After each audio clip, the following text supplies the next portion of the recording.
Mike, we're back to you, sir. Got some work to do. Yeah, let's do acting captain's logs 800. Acting Captain's Log, Stardate 52597.4. Our situation is getting worse every day. More than 80% of the ship is uninhabitable.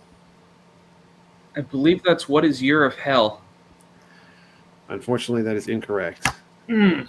Planet X. Oh, no, it's not. Oh, I know what it is.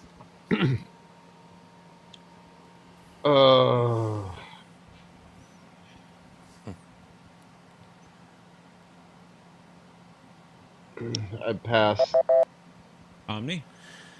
I see where you were going with that, with Year of Hell. I was thinking the same thing, but it's actually what is Course Oblivion, and who is Harry Kim making the log? You got it. 100%. They're about to launch the beacon or Course Oblivion. whatever. Yeah. The logs. Yep. The log buoy. Yep. No, but I can see how Year of Hell. It looks like the same thing. It's like could have been. Right. No, but there was no acting captain in Year of Hell. That was a dumb mistake. That's true. Although Janeway was injured for a while, right? She was in sickbay for a minute. For Planet For a X. commercial. Yeah. So he dropped out, just came back in.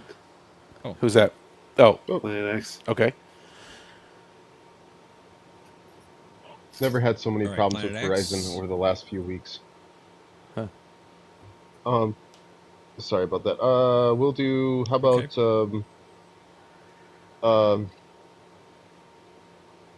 actors and cheers in Star Trek 800, please.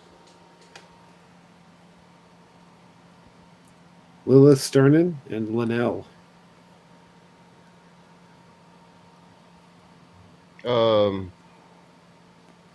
What is her name?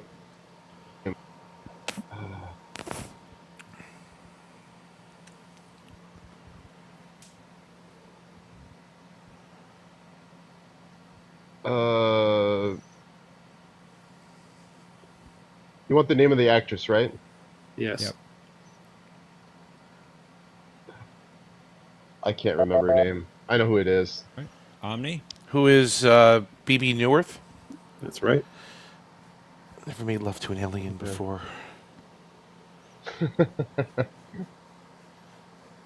Right. Was willing to go by. All right. Omni, it is your turn. Let's do Ship's by First Officer for 800. Polarity. USS. What is the USS Ares? That's correct. Nicely done. Speaks a lot of languages. Indeed. Mike? Acting captain's log 600. Acting Captain's Log, Stardate 54282.5. Final entry. New cloaking systems are being installed in other Cradler ships, so I guess the mission was a success.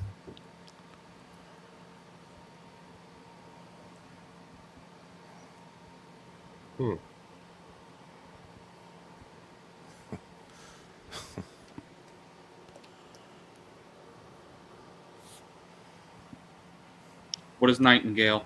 That's it. Thomas would be proud of you. Indeed. Yeah, he's proud. Wherever he is right now, he's proud. 2 Harry Kim Planet answers X. in a row. It's good. Questions.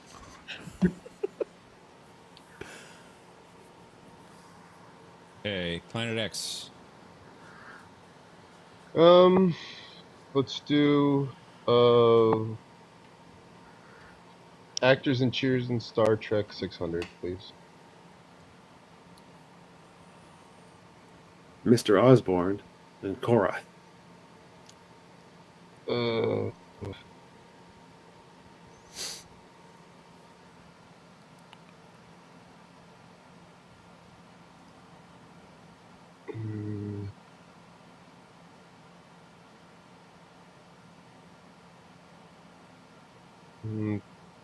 Pass.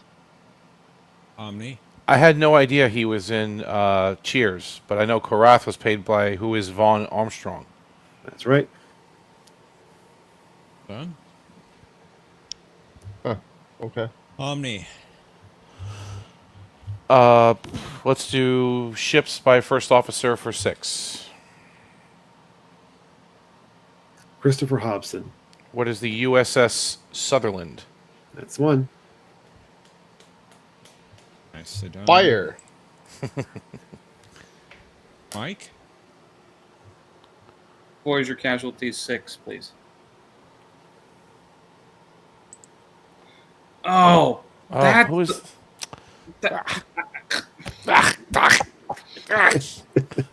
On the video screen, the recording. okay. Who is? This is the one from Latent Image that I thought the one from last game was, but I can't remember. Oh yeah, It's right. You're right. Lily Ballard. That's a different episode. Pass. I don't remember her name. Planet X? I don't. Pass. I have no idea what her name is. Omni. Yeah, it's just nameless. Pass. Who is this? Ani Jatal. Jatal. Well, Oh. Where the doctor goes nuts. That's right. He has that Yeah. program malfunction. Okay. yep. 2 patients. Typical scenario. Planet X, it's your turn.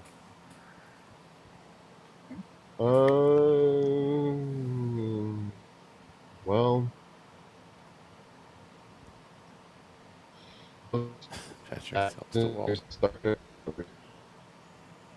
I'm sorry you broke up.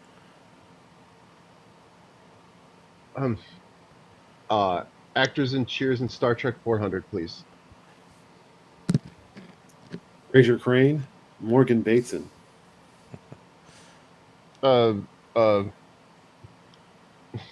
What's his face? I can't.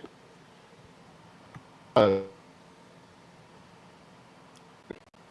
can't I never think of his name of the actor now? Kelsey Grammer. That's it. There you go. Right? All right. There you go. You got it. It's like the easiest one. Good job. Well, Omni. the 200 one's probably easier. I think we know who that is, but let's do ships by first officer for 400. Maxwell Burke. Who is Titus Welliver? Is that his name? I'm looking for the name of this ship in this case. Oh, I'm sorry. You're right. That's the USS Equinox, There you go. played by Titus Welliver. Thank you. The Chevy Equinox. Yeah. Mike? Voyager casualties 4.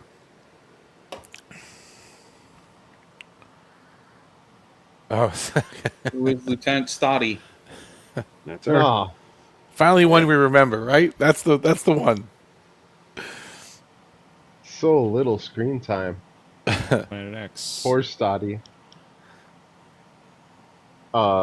Me? Yes, sir. Well, we'll do the actors in Cheers for 200. You know who it is.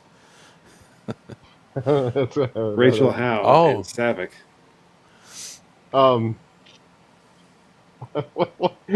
Why do I have such brain farts and I can't remember the names of the actress? Like it's so simple. Kirstie Alley. There you go. Nice. I was thinking Kate Mulgrew would be the 200.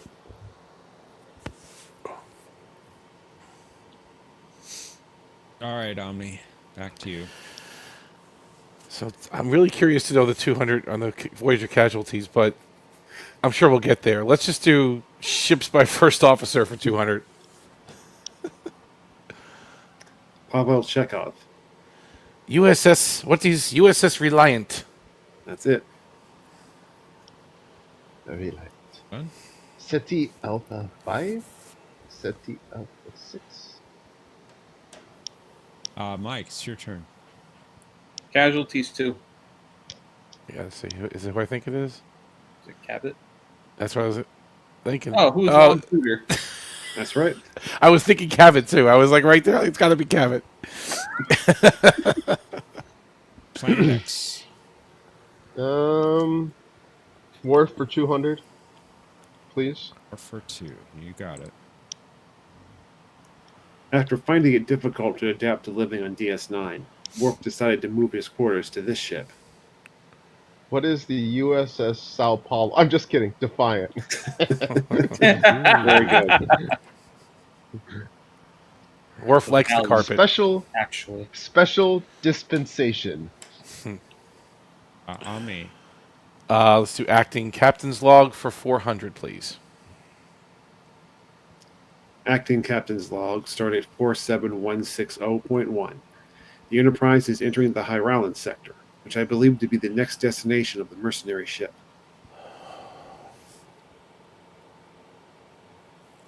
Again, I'm sorry. Is it the episode or who's saying it? I forget. Episode. That is, it's either Data or Riker, but it's what is Gambit? That's correct.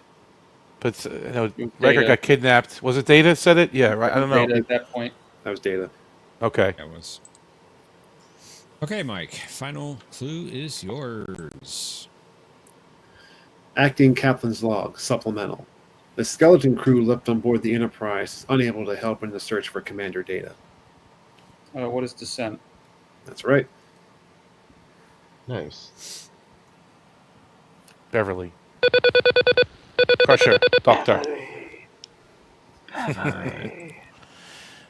Just buzz in link in the private chat. Let's head to Final Jeopnerdy. Consider how much you would like to wager based upon this category. More troubles, more troubles. Okay. Oh, no. Know what my bet is. So, yeah. Okay. Betting it all, huh? Right. All The in. inverse of that. Yeah, that's it. I don't think you can do the inverse of that.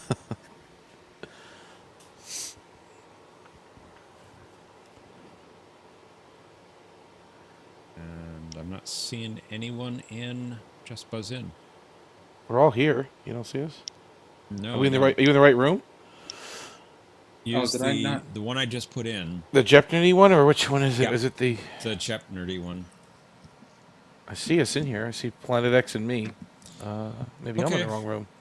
Perhaps I have to. I see I'm the only one in here. Okay, so maybe we're all in the Oh. wrong room. I see Mike and me. And I see Mike, Planet X, and me. Okay. Yeah, we broke the buzzers. Sorry, guys. My fault. That's all right. My fault. No, it isn't. It's my fault. I to leaned up recreate the against the room. control panel and blew up the whole shit. So if We you were attacked. We room, were attacked. You should have been kicked out. Yes, we've and been it's kicked out. Same, it's the same link. Got it. Okay. Okay. And I still don't see anyone. How's that? Oh, I see him. I see 2 of you now. All right. And I see Mikey. Okay, I see let me- Omni. and Disengage I see cloak. Planet X. And I see you. I don't see Planet X. No, that's true. I don't see him yet. There he is. Okay. Good? Yeah, I think, I got it. Right? Yep, you got it. You got it. All right, let's clear your entry boxes and reveal our clue. Scotty warned Kirk that having tribbles on the ship, this grain in the corridors, and Klingons in the quadrant can ruin your whole day. Players, you have 30 seconds. Kapla!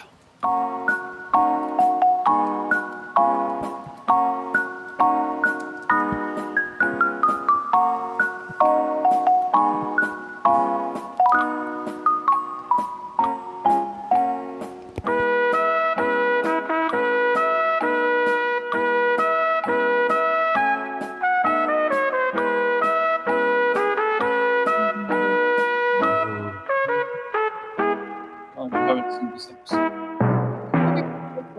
No, this is More Tribbles, More Troubles. This is an animated series episode, and John's bullying us by putting it in the game. Yes, he is. Oh, we can hear you. No, I'm just kidding. Hi. Hi. Hello there. Greetings. You know how to respond to hello there. Come on. General Konobi. There you go. All right. Are you making some cookies tonight or no? No. Okay. But I saw an Instagram for cookie tacos where you make Really? the cookie Ooh. and you bend it while it's still warm, and then you put ice cream in it like a taco. Yeah. And then you dip it in like melted chocolate, I guess. Oh wow, that's perfect. Now she wants me to make them. No, I mean, it's kind of like a chipwich, but a taco version of that, right? You just flip it around. Okay, you can't go wrong with any of that. No, you cannot. Planet X, you had 600 points entering the final. Jeopnerdy, your response to the clue was? It is Quattro Triticale. Unfortunately not, sorry. Yes, but Quattro something like that. I don't. Quadratical. Sorry. Bringing it down to 200 points. It's a quadratic equation. Mike, you were in second place, 5,600 points. Your response to the clue was? It's Quattro Triticale. All hail our Borg overlords. Well, once again, unfortunately, that is incorrect. Sorry about that, Mike. Your wager, you bet it all. So it takes you 2-0. Sorry about that. Omni, you had the lead, still do, at 14,000 points. Impressive. Your response was? It is Quinto Triticale. That is correct. New and improved. What? Much better than Quattro. It's a 5-lobed hybrid as opposed to 4. Yeah, the only. Was it first grown by Zachary Quinto? Yes, 0. exactly. Yeah. You stay at 14,000 and Omni. You are the champion. Thank Lame. you. Didn't go for the all-time record. Lame. No gramba. No gramba. You're right. That's interesting. What is the all-time high score, guys? Do you know what it is? That is interesting. I don't usually shoot for that, but I did not get last place. I imagine 28 would have set a new one. You got very high last week, didn't you, Mike? Or I think sometime like 23,000 or 24 or something. Something like that, but it wasn't 28. Right. So if I would have doubled, it would have been 28. Huh. Well, you know what I'm going to bet on TAS questions, so it's that's the least amount as possible. Once again, I did not get last place because I didn't bet too much on the final question. Strategery. Strategery. You typing messages in the chat pretending to be me? No, it's clearly me. If Mike doesn't let me bully him. Okay. It's a taco. We have chocolate chip cookies. Okay. Zachary Quinto Quintuquale. That sounds really good. Mm-hmm. We'll make them if you procure the supplies. Okay.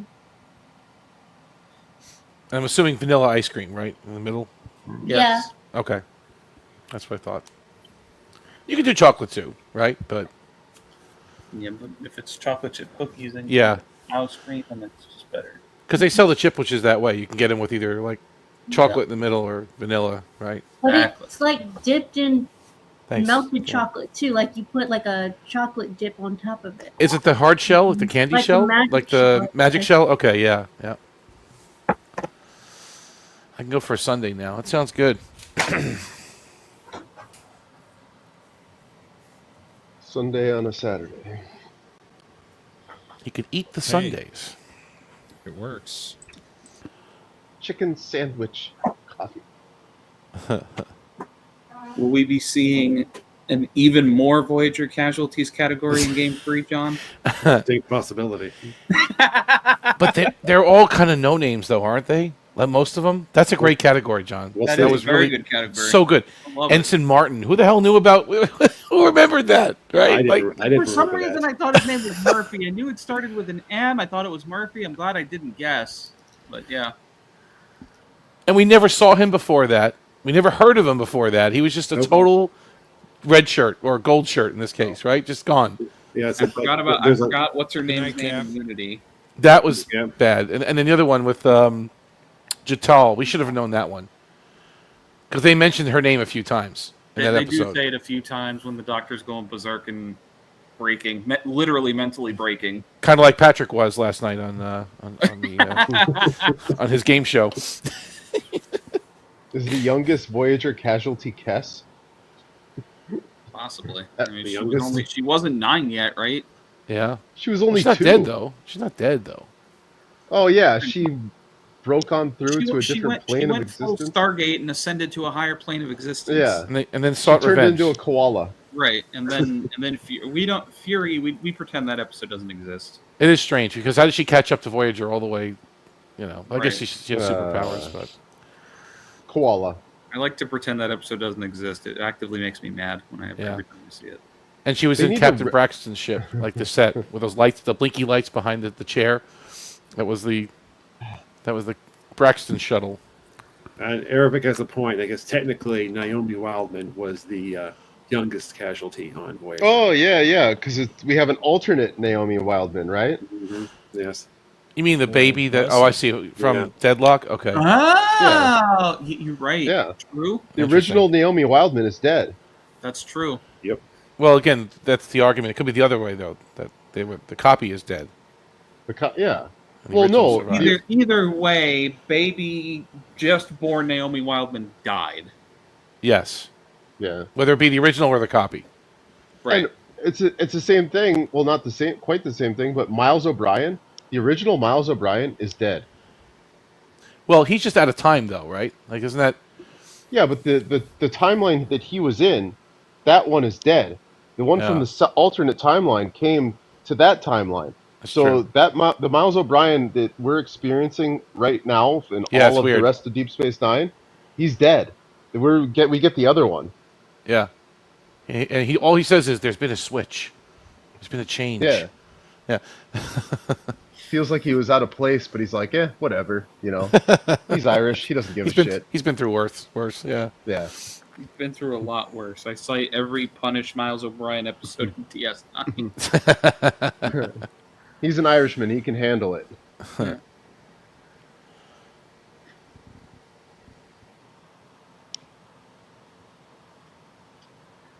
Well, thanks for playing, gentlemen.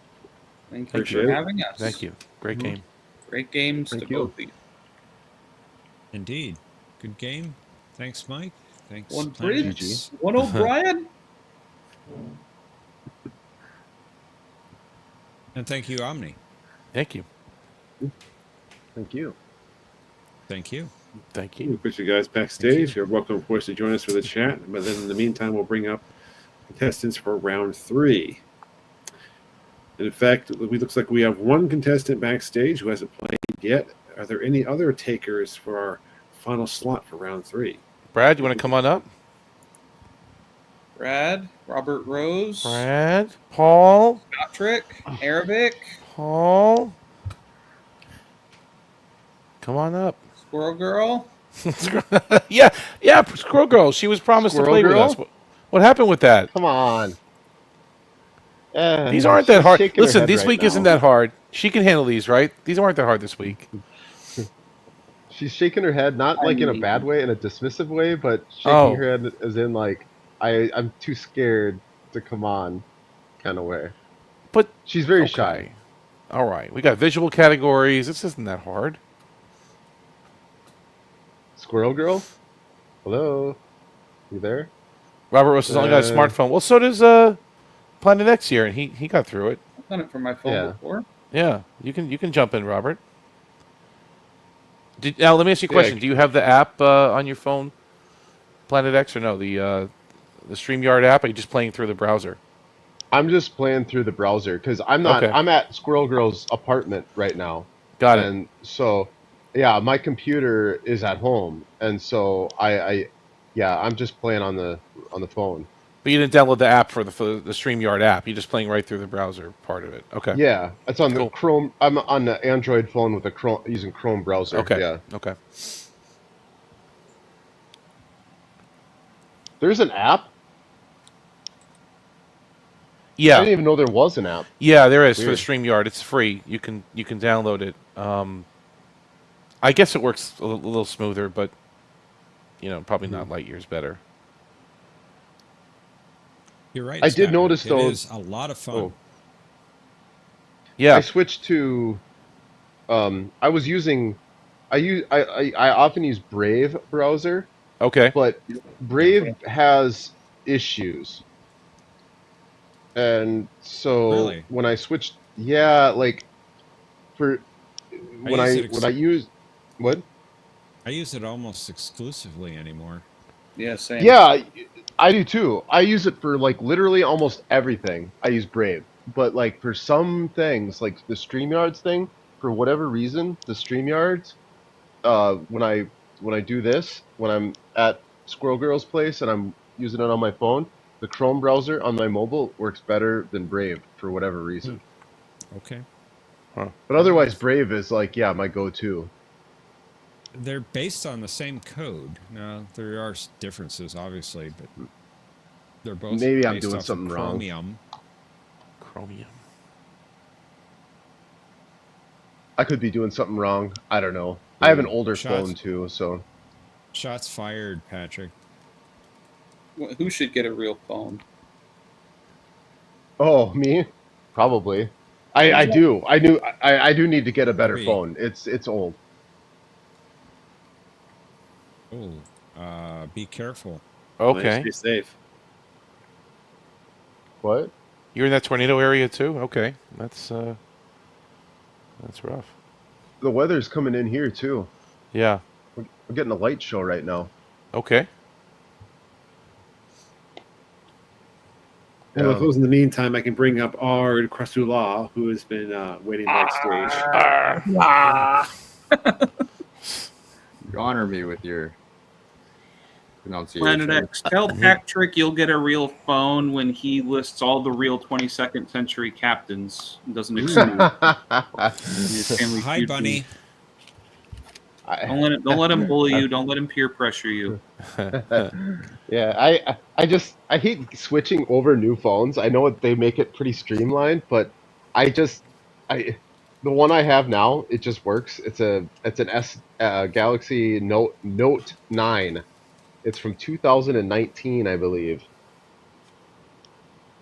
And it just works. It works well. I mean, I've never had any problems with it. Like, not never, but it runs so smoothly that I just haven't, felt the need to go out and get a new one. I was looking at the S25 Ultra, but I don't know. Maybe. Whenever. I'm not in any rush to pay $1,200 for a new phone. No, Understandable. Very understandable.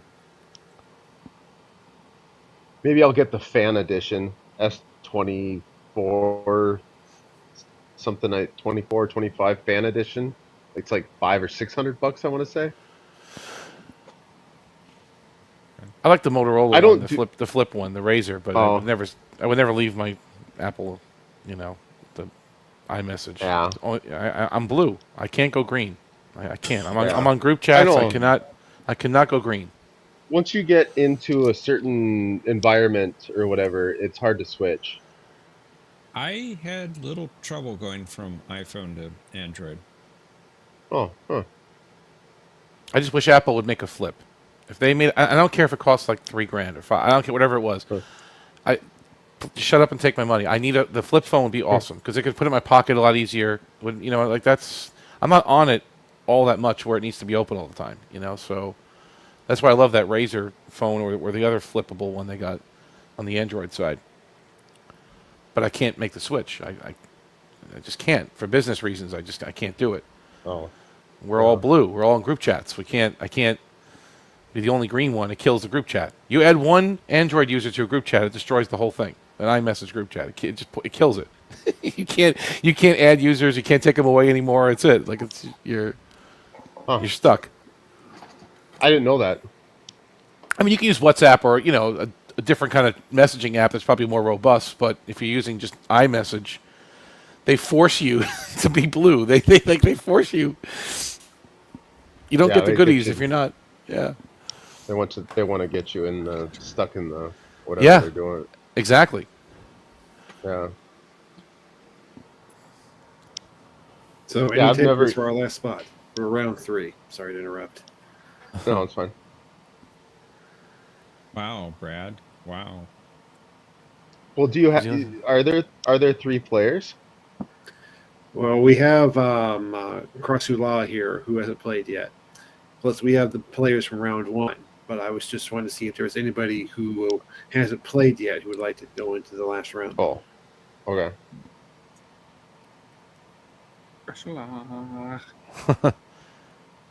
I just call him Bunny. He's not a bunny anymore. Clack. He's an insect, right? Are you a Harada now? You're an insectoid? Yes. Klaxon. Don't believe it. Klaxon. Don't trust him. You have honored us, Captain Picard, with your greeting. A new day dawns between us. A new day dawns between our 2 species. And why couldn't Riker have just done it? You know, I mean, Because he's they done the were greeting. expecting Picard to do it. Yeah, I guess so. They've even known the difference. Yeah, otherwise it would be an insult if he didn't do it. Yeah, I suppose. Well, he already talked to them. That's so true. He knew did. His voice. They didn't want to hear him. Yeah, they wanted nothing to do with Riker. I suppose it could have gotten Data to do it. But Data was stuck on the holodeck with Picard. Yeah, right. They could have. That's They didn't right, even he look. was. They Sorry. didn't even look at You're Picard. right. They just could have had Data mimic Picard's voice. If only they had a talking computer that could do it. Yeah, right. Universal translator would be rough. 572 lock. And the only one that fixed the holodeck was Wesley. No, none of the other engineers on the starship knew how to fix the holodeck. Just Wesley. Don't even get me frickin' started. He had to with go that. through It's it gonna millimeter piss by me millimeter. Okay, yep, that's it. It's, you're gonna anger me, and I don't.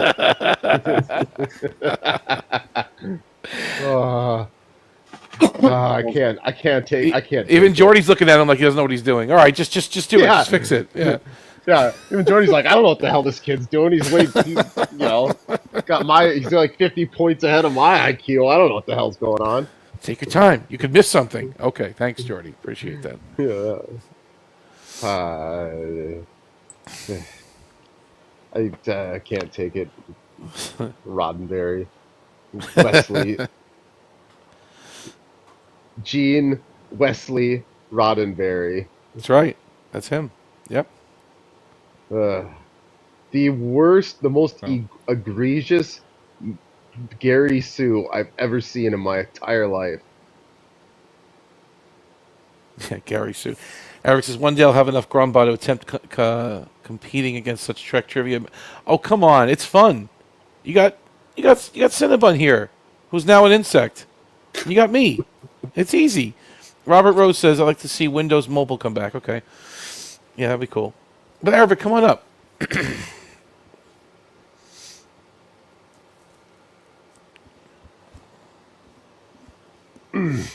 Yeah, Gary Sue. I can't take it. His mom's almost as bad. Should have stuck with Dr. Pulaski. I wouldn't have lost as many patients that way. True. Yeah. I honestly, I know I've said this before probably, but Dr. Crusher, I didn't like her at all. I thought she was a bad character, bad doctor. She had her moments, Boy. but overall, she was not. Yeah, like Everybody's so the hard worst, on the her. most egregious thing, the most egregious Dr. Crusher moment for me was when she chastised the doctor that wanted to give Worf a chance for his spinal reconstructive surgery, and Dr. she Russell? chastised him. Was that her name? Mm-hmm. Yeah, and she chastised him for even the fact, not that she did the procedure, she chastised Worf for even giving him the option, because according to her, that was medical malpractice to even mention it because it was experimental. And it's like, hello, have you ever heard of my body, my choice? Like, what? Are you freaking kidding me? Like, no, she, It's as all far as about I'm concerned, ethics, medical ethics. yeah, the medical ethics should be Worf should get the choice, should at least know what the options are. It's his choice, not anyone else's. Well, Like, that's what happened in the end. I mean, Picard had to set her straight, basically. yeah, like that upset me because according to any medical ethos, he should at least know what his options are. Okay, we can talk about whether or not the procedure should go ahead, right? But the fact that she chastised Russell for even telling him about it is I checked out. I was like, Dr. Crusher, you are not a doctor. I'm done with you. You're almost as bad as your son. I don't know. I think there are medical ethics that have to be followed, and she was not following them. And Didn't Crusher Russell told kill her. that patient too in the Dr. Crusher wasn't. in the cargo bay or whatever? No, Didn't she use the no, wrong drugs? Crusher was. I have to disagree with you, and that's okay. We can disagree. Well, I don't understand. So telling Worf even that it's an option is not medically ethical? Because it was an untested, potentially dangerous procedure. So he doesn't get a choice anymore. Well, you look at modern medicine, they have to do trials and those types of things. Okay, well, you're basing that on something else. I'm talking about this. I Like, don't think so. he doesn't I get don't a think choice? so. It's the same. Well, yeah, you're basing it on something today. That's neither here nor there. The point is, she didn't go through those tests and procedures and trials and that sort of thing before taking it to an actual patient. Much like when Beverly didn't do all the tests when she regrew the away team from becoming kids with a transporter. That was untested. Wait, I don't understand. Worf doesn't get to choose even something that's not tested? Medical boards would probably have frowned on that. Well, okay, that's fine. If you look at modern medicine, but I think we need to get to the next game. Yeah, I think we're starting to lose the audience. Whether or not they frown on it is irrelevant to the point, though. Maybe they shouldn't frown on it. They may just outright outlaw it. Okay, that's fine. They'll outlaw it, but he doesn't get to know. That other doctor could have been outside of Warp's coverage network too. That's true. Yeah, and that's all legal quibbles, and that's irrelevant to ethics and morals. That's gotta be expensive getting your spinal cord replaced. You're probably right about that. Welcome, Thomas. Sorry. Oh, let's say Arabic says I'll stop. He's going to try to join, but what is the other site like to enter final? Oh, we'll get that when you're in here. It's just a link. When you're in StreamYard, you'll get the link. So yeah, come on up, Arabic.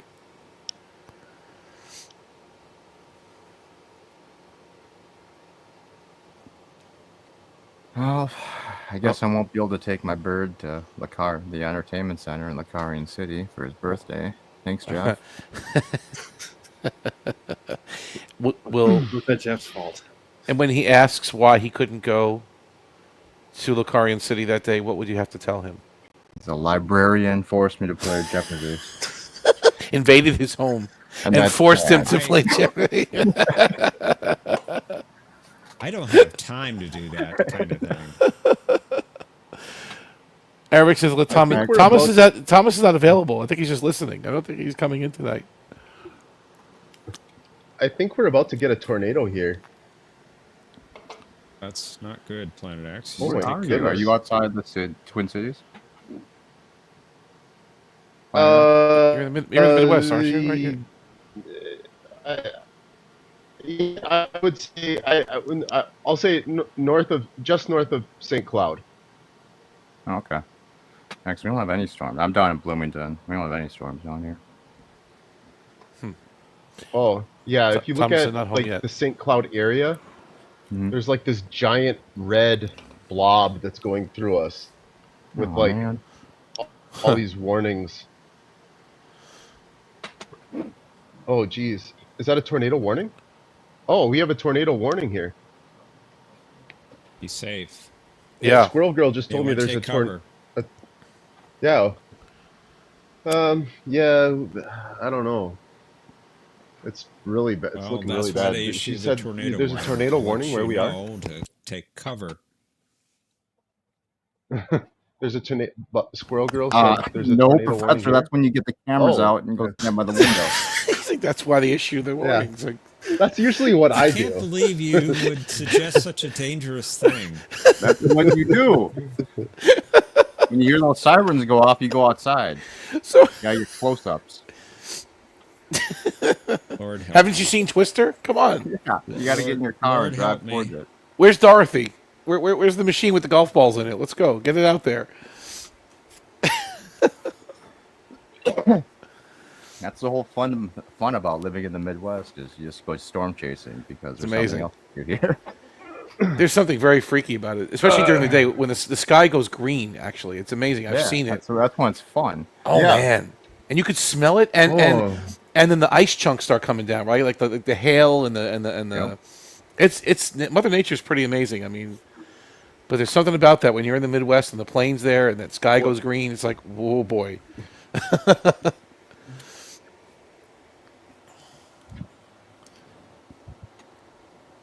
Well, I was going to wait and see if Eric was going to join. I don't see him backstage yet, so we should probably just move on with round 3. Bring up one of our contestants that is still waiting backstage for round 1. Or I guess we could even do both of them if you want to do a 4-player game. In the meantime, thank you for playing Planet X. I'll go ahead and put you backstage for now. Thanks, Planet. We'll bring up our contestants for round 3. Thanks.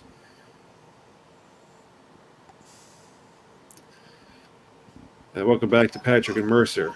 Hello, guys. Hey. Good to see you. What are you playing, Galaga? No, Tetris. Tetris. Okay. Oh, wait, I think Arabic is trying to join. Sorry. Okay, good.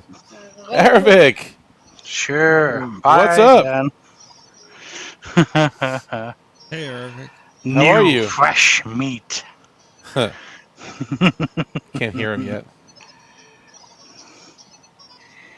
Fresh meat there, for a grinder.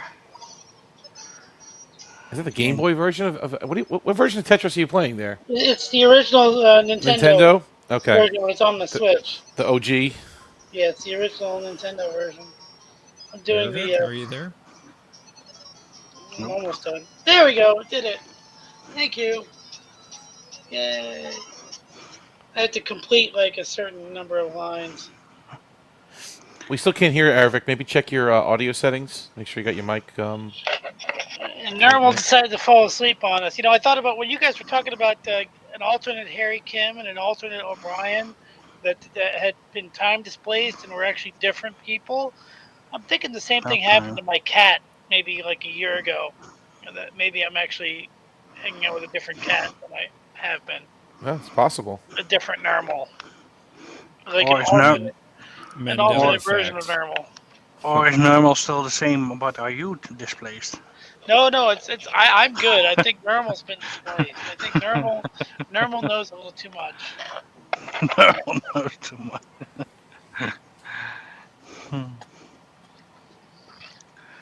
Yeah, no, that was a fun game of Tetris.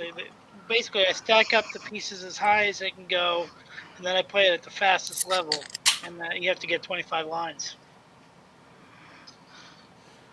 So, who is playing?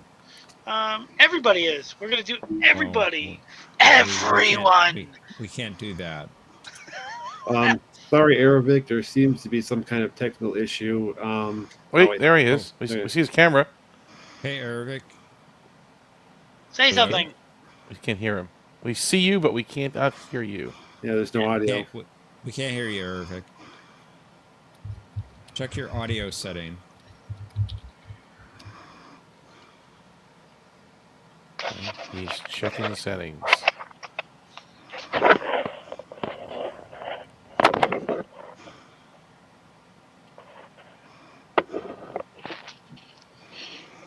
He's still muted. Yeah, he's trying to sort it out. It looks like. Ervik?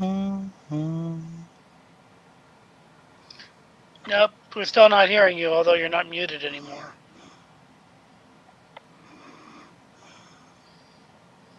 Check to make sure StreamYard is using that microphone.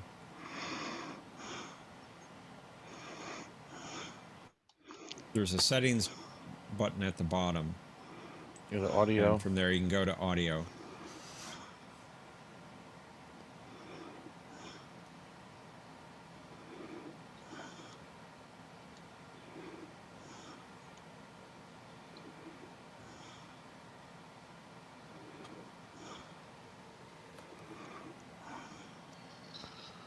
Okay, I don't know what's going on, Ervik. I'm gonna reach in there and fix your problem.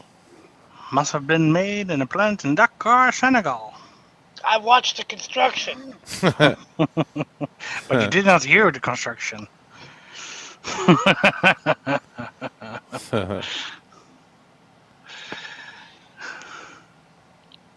Okay. Come on, Ervik, you got this. Just plug the microphone in. Oh, unmute the tab. That's what I always forget to do. Unmute the tab. Yeah, but that's to hear us, not to speak. Speak. Not now, Madeline. You may also have to tell the browser to allow access to your microphone, or maybe a bar at the top of the screen. Access allowed is not. Space, it's not just a ship, it's a transformer. But did It's it Mega go from Maid. suck to blow? It's gone from suck to blow. I wonder if they're going to bring back... no, the Mega Maid was destroyed, so they have to figure out how to get another ship. Mega Maid 2. And it's gone. Maybe he's trying to reboot it. All right. It would be nice if Ervik could play, but I think we probably need to get started with the last round. Hopefully, maybe he can join next week or something. Sorry about that, Ervik. All right. I'm ready to be the last player. No, I'm the last player. Yeah. I'm ready. Why are you in the last? Why are you the last? Because I only had 1 point. You had more. Oh. Now it's about the rules. The rules are the rules. Rules of the game. The air is the air. What can be done? Can be done. The air is the air. The air is the air. What can be done? All right. So are we ready? Vulcan chivalry. And hello, Casula. I like when Bo ready to play. Has a hard time doing the Vulcan. Ready. Hand signal. Yes. Let's play. Just me. Oh.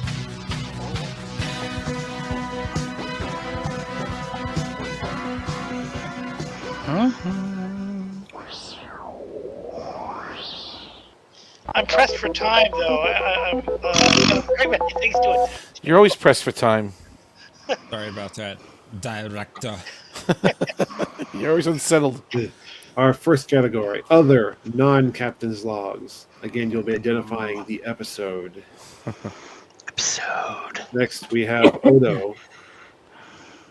For our visual category, we have even more. Jeez. Pull off your chair. There shouldn't be any room for more casualties.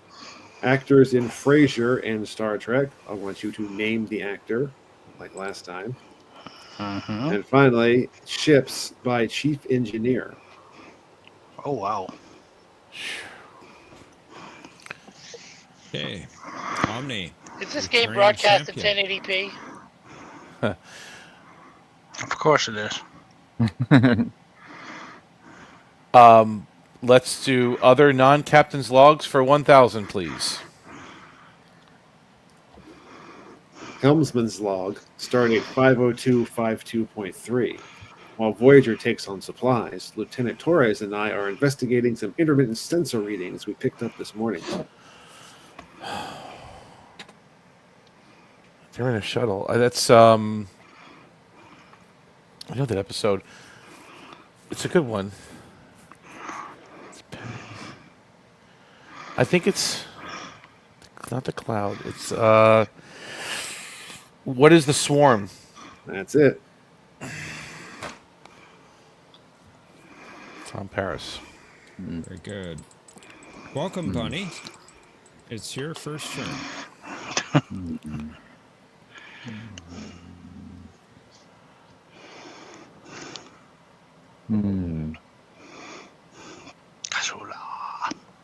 Captain's logs that aren't captains.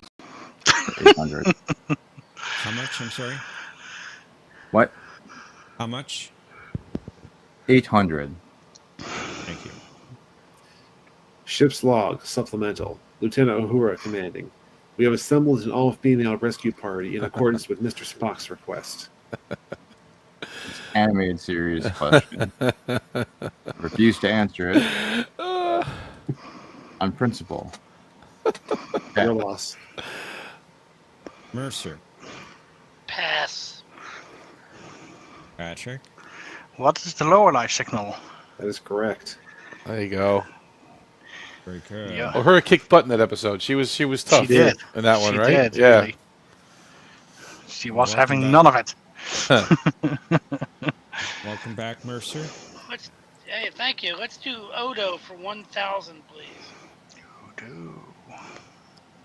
After Odo's performance of the Cardassian neck trick brought the house down, this gull wanted to send Odo out to entertain the troops, but Dukat had a better idea. Who is Gul Hadar? Nicely done. Wow. It's my favorite episode. We did another clue from that episode earlier. How many favorite episodes do you have? I have just one favorite. It's called Necessary Good. Okay. Should have sworn there were more. Good to have you back, Patrick. It's your Thank you. first turn. Is Dark Helmet playing too? There's a lot of breathing going on. Sorry. No, you're good. I'm just joking. I'm just making it. It's like I can't breathe in this thing. Let's try actors in Frasier and Star Trek for... Let's... 600. Jerome Belasco, Eamon Maritza. That was... I want to buzz in. I know, right? Who is Yulin? Harris Yulin. That is correct. Rest in peace. He just passed away. He just died, right? Exactly. Yeah, he did. I heard that Nana Visitor wrote a nice tweet about him, saying he brought a lot of humanity to the part of an alien. Indeed. Okay, very good, Patrick. Omni, it's your turn. Let's Got a tight do game. Ships by Chief Engineer for 1,000. Joshua Kelly. Pass. Bunny? Oh. Pass. Mercer. Pass. Patrick? Pass. That was the Yosemite from Realm of Fear. Yosemite. Oh, okay. Joshua Kelly. All right, yeah. Nope. Yeah, I did not remember him. Me neither. Mr. None of us Bunny, did. it is your turn. Who stole my art for 1,000? Excuse me? Dead Voyager people for 1,000.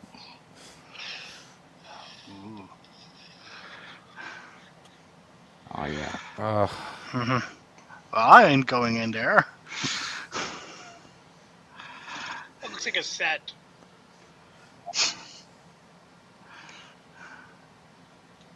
I said pass. Oh, I didn't hear you. Pass. Sorry. Mercer. Pass. Patrick. Pass. Omni. I don't remember. I think it was. No, I'm not going to guess. Pass. Pass. Bennett. Matthew? Was he named? I mean, was it like? Yes, he was named. Wow. Vincent Bennett is dead. Vincent Bennett is dead. Okay. All right. Really, Omni? Dead, baby. Are you thinking that John makes up names? No, it's like I just don't remember. You know what I'm saying? That nothing's jumping out about that guy. Controversy we do on my shows. That's true. That's true. Okay, Mercer, it's your turn. Let's try Odo for 800. Got it. During his background check on Marissa, Odo confirmed that the filing clerk boarded a freighter belonging to this species for the trip from Cora 2 to DS9. That would be. It's killing me. Give me a second. What was it? It's on the tip of my tongue. What was it? Oh, it's on the tip of my tongue, and I'm not gonna get it. It's gonna kill me. Pass. I'm not gonna get Patrick. Let's call it where. What is a Kavarian freighter? I hope. Say that again, please. What is a Kavarian freighter? Yeah. All right, I'll give it to you. It's close. You know, you're a little bit off, but it's close enough. It's the Koberian. Koberian. Oh, sorry. Yeah, it's my accent. I said more like a V instead of a B, but yeah. Many games, and you cheated. No, I'm just kidding. All right, nicely done, Patrick. It's your turn. Thanks for giving You got the lead. Let's do another actors in Frasier and Star Trek. This time for 800. Sir Trevor Ainsley, Kovat. Who is Fritz Weaver? That is correct. Wow. Yeah, Frasier was good. I like Frasier. Omni. Let's do actors for 1,000. Cassandra Stone, Kellen. Oh my goodness, she was the wasn't she the sister of what was his name? Michael Madsen. Who is Virginia Madsen? Nicely done. Indeed, nicely done. I don't know the Frasier character, but I know her from Voyager. Right. Russell. Ridiculous. Engineers for 800. Donald Kaplan. Mr. Kaplan. Shit. I was just thinking of that too. Language. Yeah, I know, Omni. Watch your mouth. I know. It's terrible, the things that come out of there.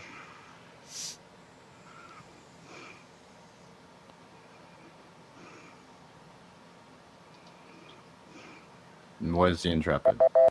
Very good. Nice. Wow. On the second. I thought it was his mothership at first, but I guess it wasn't. Mercer, we're back to you, sir. Let's try Odo again for 600. You got it. As an officer of the Cardassian court, Odo volunteered to serve in this role during O'Brien's trial. I'm trying to think of it. I just watched it a couple months ago. Trying to think if it had a common name or an alien name. I'm going to pass. I can't remember the name. Patrick. Pass. Omni. What is Nestor? That's it. Nestor, that Good was job, it, yeah. Omni. Yeah. Well done. Took the lead, Omni. But it is Patrick's turn. You can get it back. Ooh. Shipped by Chief Engineer for 600. Kelby. Kelby was. Oh, I know this. Wait, what did the USS Columbia? That is incorrect. Oh. Omni. What is the NX-01 Enterprise? That's correct. Duh. Because Trip went over. Duh, yeah, duh. Duh. That was a stupid mistake. I think we should let somebody know that Enterprise is a good show. But I am the fool you take me for. He's doing a job for the Federation right now. He is. Must be. Yeah. Omni, it is your turn. Let's do Captain's Logs for 6.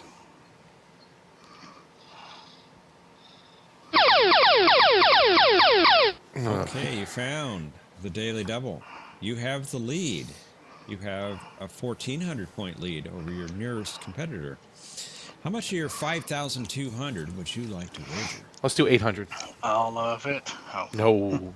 800. No. 800.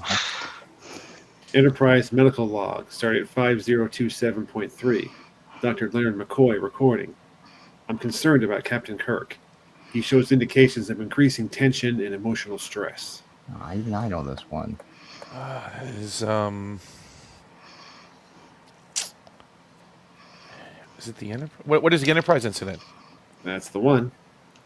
Yeah. Oh, that's the Omni incident. Well, he doesn't make many log entries, right? 10,000 points. You threw it away. I could have, yeah. Drusilla. It's all the way. 800 dead people. Well, she didn't have that much. That's easy. That's easy. Very good. You said Durst. Yeah, okay. Sorry. Is that Durst? Durst. He said Durst. You're so quiet. Mercer, it's your turn. I'll try Odo for 400. In this episode, when Eddington tried to offer him a phaser, Odo declined, stating, I've never found it necessary to fire a weapon or take a life. It's a very good question. Let me think.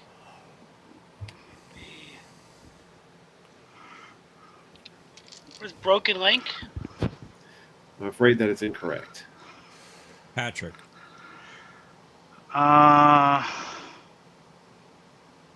Pass. Omni? It's, you're close, though. What is the adversary? That's correct. That's it. Next season okay, over. Patrick. Okay, Patrick, it's your turn. Let's do another ships by engineer for 400. Nog. That would be, what is the USS Valiant? That's correct. Yeah. I'll put that on his tombstone.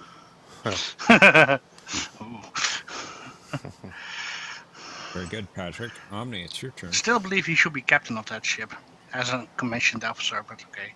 Yeah. Let's do non-captain's logs for 400. Science Officer's Log, August 14th, 2152. Enterprise remains on course for the trinary system. I've transmitted a distress call, but the nearest Vulcan ship is more than 9 days away. Oh. Which episode was this? Pass. Don't know. Drusilla.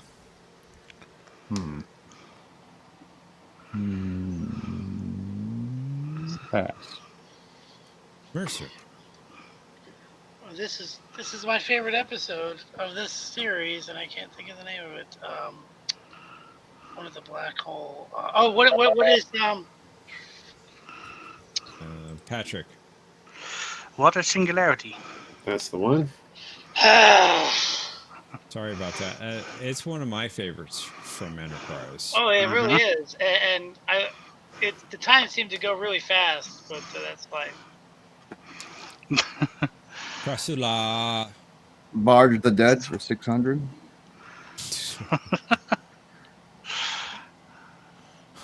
Nope. There he is. Who's Cavett? There he is. Yeah. Worst first officer ever. Who's? I don't brace for impact. I don't brace for impact. Yeah. He just jumps. He jumps as the impact happens, right? Exactly. Yeah. Okay, flies in the air. And he even did it twice with 2 Captain Janeways. Yeah, that's true. Mercer, it's your turn. I'll finish out Odo for 200. You know, at first, Odo didn't think he was going to like him. Oh, who's Captain Cisco? Very good. Oh, in this case, Commander Cisco. I'm sorry. Yeah. My favorite is just community leader. Community leader. Just love Clark much. Patrick. Let's do actors for 400. Mr. Drake, Ira Graves. Who is Morgan Shepherd? William Morgan Shepherd, to be precise. You know he missed to love him. Indeed. Got a close one going here. Omni, it's your turn. Let's do actors for 200. William Tewksbury and Odo. Who is Renee Auberjonois? Very good. Nicely done. Krasula. Dead People for 400. I see dead people. Who was Lindsay Ballard? There she is. Very good. Really tight game going here. Mercer, it's your turn. My turn already. Let's try. Let's try ships. No, let's try other non-captain's logs. Even more Voyager casualties. Let's see here. Non-captain. Pick one. Try other non-captain's logs. I'm sorry, I just needed to read them. It's okay. Second officer's log started at 46315.5. The unexpected behavior of the exocomp has greatly puzzled both Dr. Farallon and myself. Do I just name the episode? Yes. What is the quality of life? Unless you're digging from lower decks, which is the only other place where they had these. It is quality of life. Okay, because I don't watch lower decks anymore. Understandable. Pat. I will go with the ships for engineer 200. Argyle.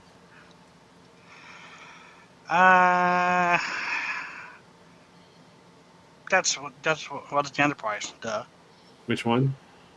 The D. There you go. No bloody A, B, C, but only a D. We have the most important one for last. Okay. Exactly. That's why I left it. Okay, Omni, here it comes. And that's why I left it. I don't know who this is. This must be like an AI created image because I don't know who this is sitting in the sick bay. But You're confused again, sir. I'm pretty sure if that's I an had, orchid. what'd you say? What was it? I'm pretty sure that's an orchid. It's an orchid. So let me take a guess and say who is Tuvix? It's a good guess, sir. You obtuse piece of flotsam. I don't know who that is. I don't recognize him. No. At all. All right. One last time in the private chat is the Just Buzz In link. One last time. Omni, you're still in the room. Oh, I am? Okay. At least you're showing. Oh, I see it. It's back there. Yeah, I got it. Yeah. Let's head to Final Jeopardy. We got a tight game going here. Consider how much you would like to wager based upon this category. Duet. Okay.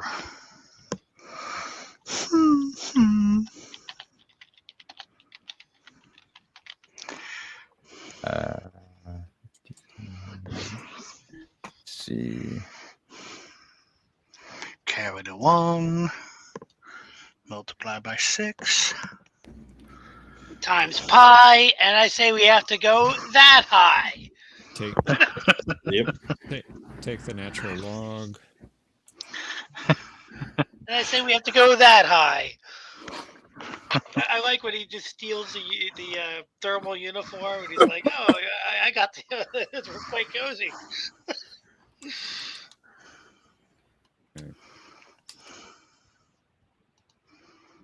Let's reveal the clue. This guest character had a brief appearance in Duet to set up a much larger role in the following episode. Players, you have 30 seconds. Kapla!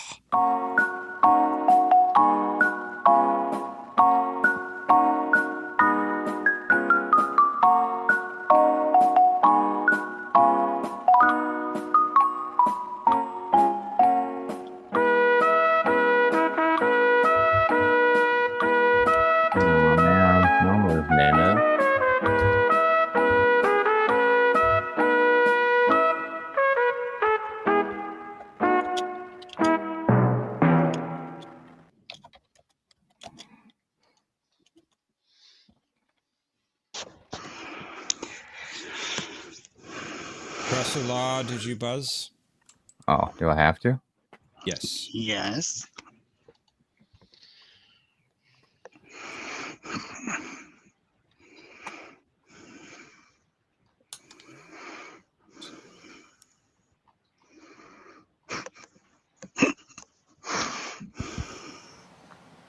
So funny. Oh, you'll see. Okay.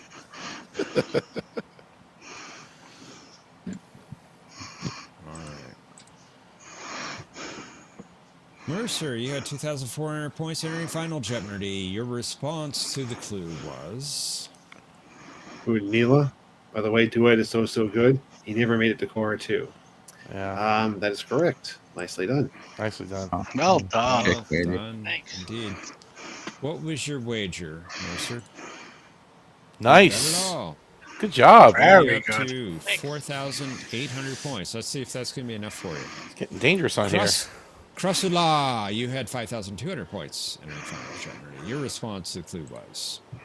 There's a drunk guy in the cell next to a dirty guy. Oh, no! Oh, no! Don't put me in here next to it's that. not. This. Sorry about that. Dirty Cardi. What was your wager? You bet it all. Unfortunately, you're down to 0. Don't put me next to here. I love Maritza's response to when he hears him. He's like, my life is in your hands, Commander.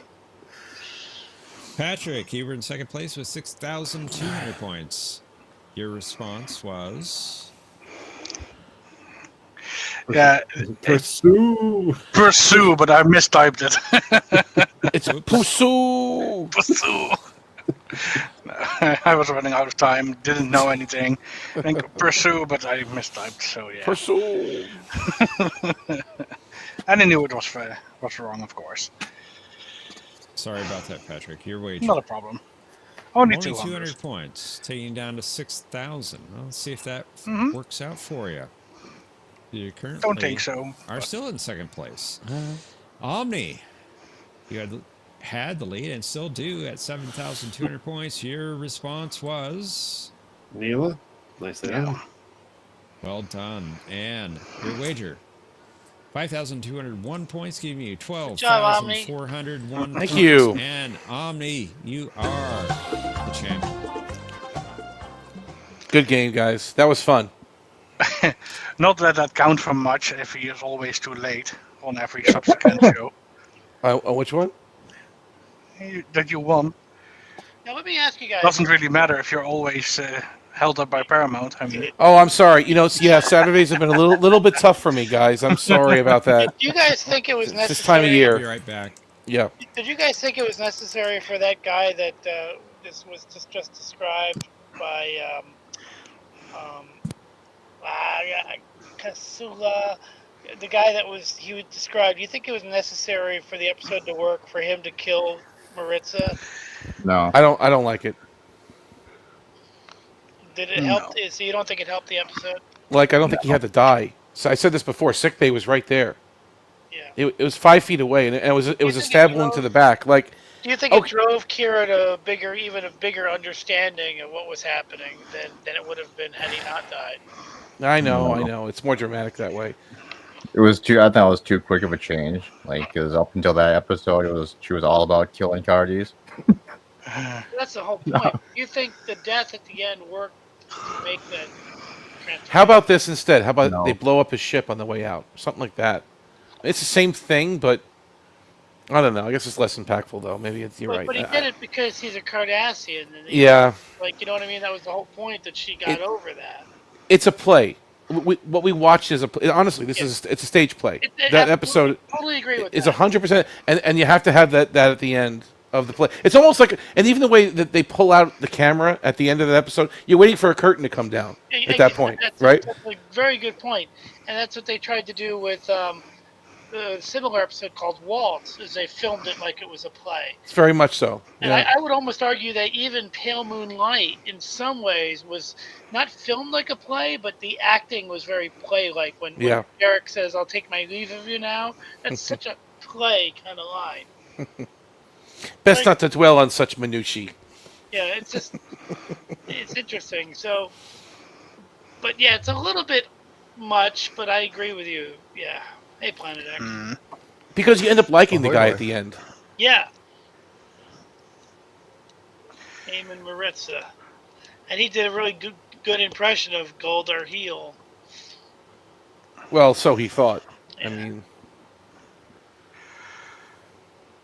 Well, thank you, John, for a well-done episode, or show. Appreciate it. I am going to sign off a little bit earlier, because I have an appointment in about 4 hours from now. Oh, okay. Get some sleep.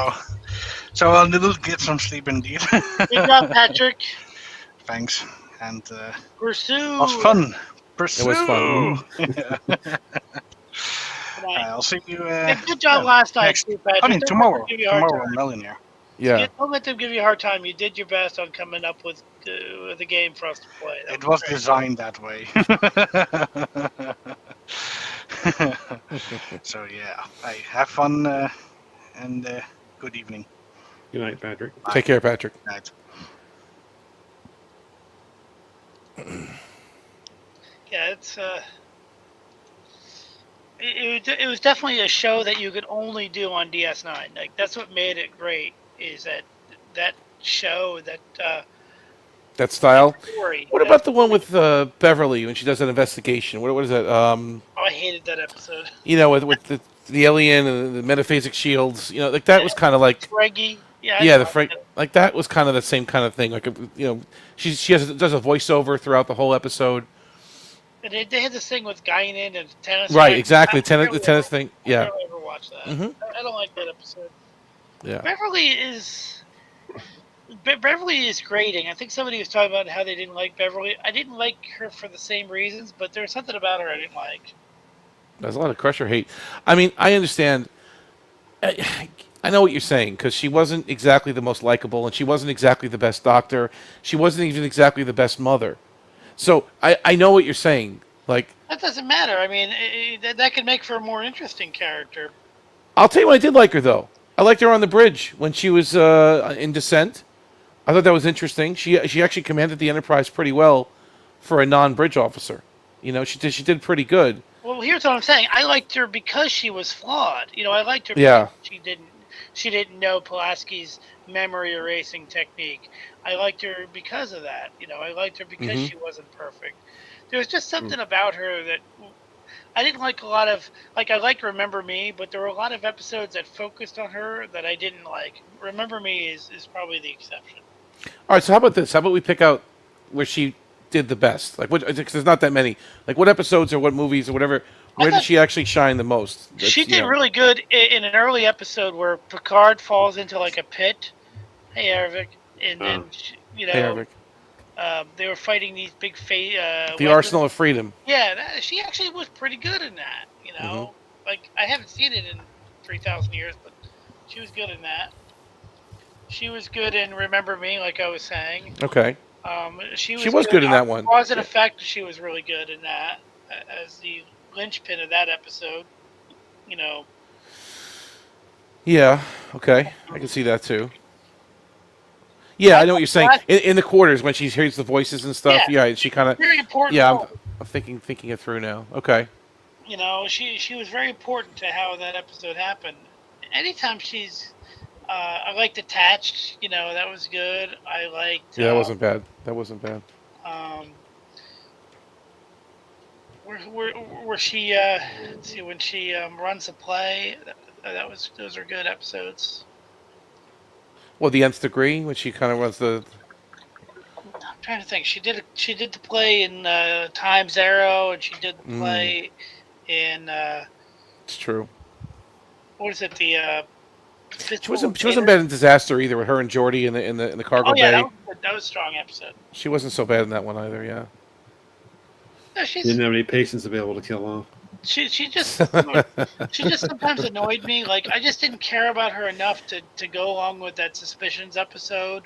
She didn't have any patience to withhold information from.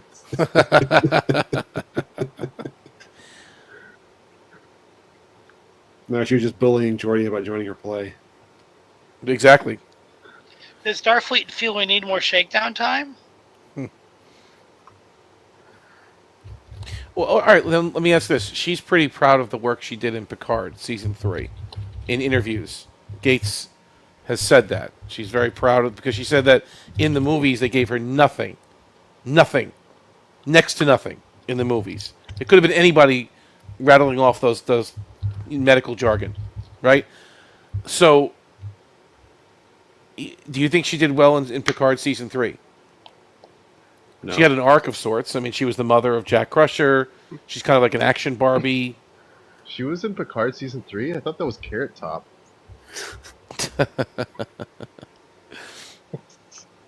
Sorry. I'll break into the Crusher hate for just a second. You can continue after this. But Squirrel Girl was asking about my background. I wonder if anybody would notice. I was trying to figure it out before. Make it a little bit bigger. That is the SA-43 Endo-Exo Atmospheric Attack Jet, also known as the Hammerhead from Space Above and Beyond. Okay. All right.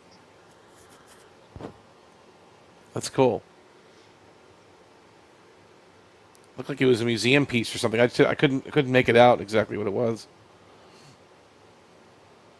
You may carry on with your criticism of Dr. Crusher. No, it's okay. Shouldn't be so hard on her. No, I know, because it's not. And she literally got fired, between season 1 and season 3, and they brought her back. 2 stories, 2 glasses of water. Jack, you're going to miss the plane. That's a subtotal of her lines in Hunt for Red October during her year off of TNG. Didn't she have like a phony accent too, like a phony British accent? Yeah. Yeah. 2 stories, 2 glasses of water. Jack, you're going to miss the plane. There it is. And so welcome Thomas, by the way. Yeah. She probably made more doing that than I made the entire year. Well, maybe. Wait, so how did Jack Crusher die again? Her husband? Yeah. There was an accident on the Stargazer, and Picard caused an accident? Picard gave an order to die. They're not exactly clear. Like, did he order him to die, or did he was in command while he died? Like, it's a little bit muddy. I don't know, John. What is it? Is it clear in or anyone? I'm not really sure. I think they say somewhere that Picard gave some kind of order that resulted in his death, but they didn't say what it was. And then Picard had to go give the bad news to Beverly in person somehow when he got back to Earth. I'll take noteworthy Federation starships for 800, and my answer is, what is Defiant? It's not Good noteworthy. Answer. Good answer. It's more of a footnote. It's not noteworthy. It's different. Okay, then I'll pick Sovereign. Patrick. Oh, he's not even here. Darn it. Nope. But still. That's funny. How was the symphony, Thomas? It was nice. It was kind of warm. They should have put the air on, but okay. Did they show scenes from the movie, or did they play the actual movie? The whole movie. The whole thing, and they just did the music over it? Okay. Mm-hmm. That's cool. Looked like a very nice theater, like a historic theater. What movie was it? The Fellowship of the Ring.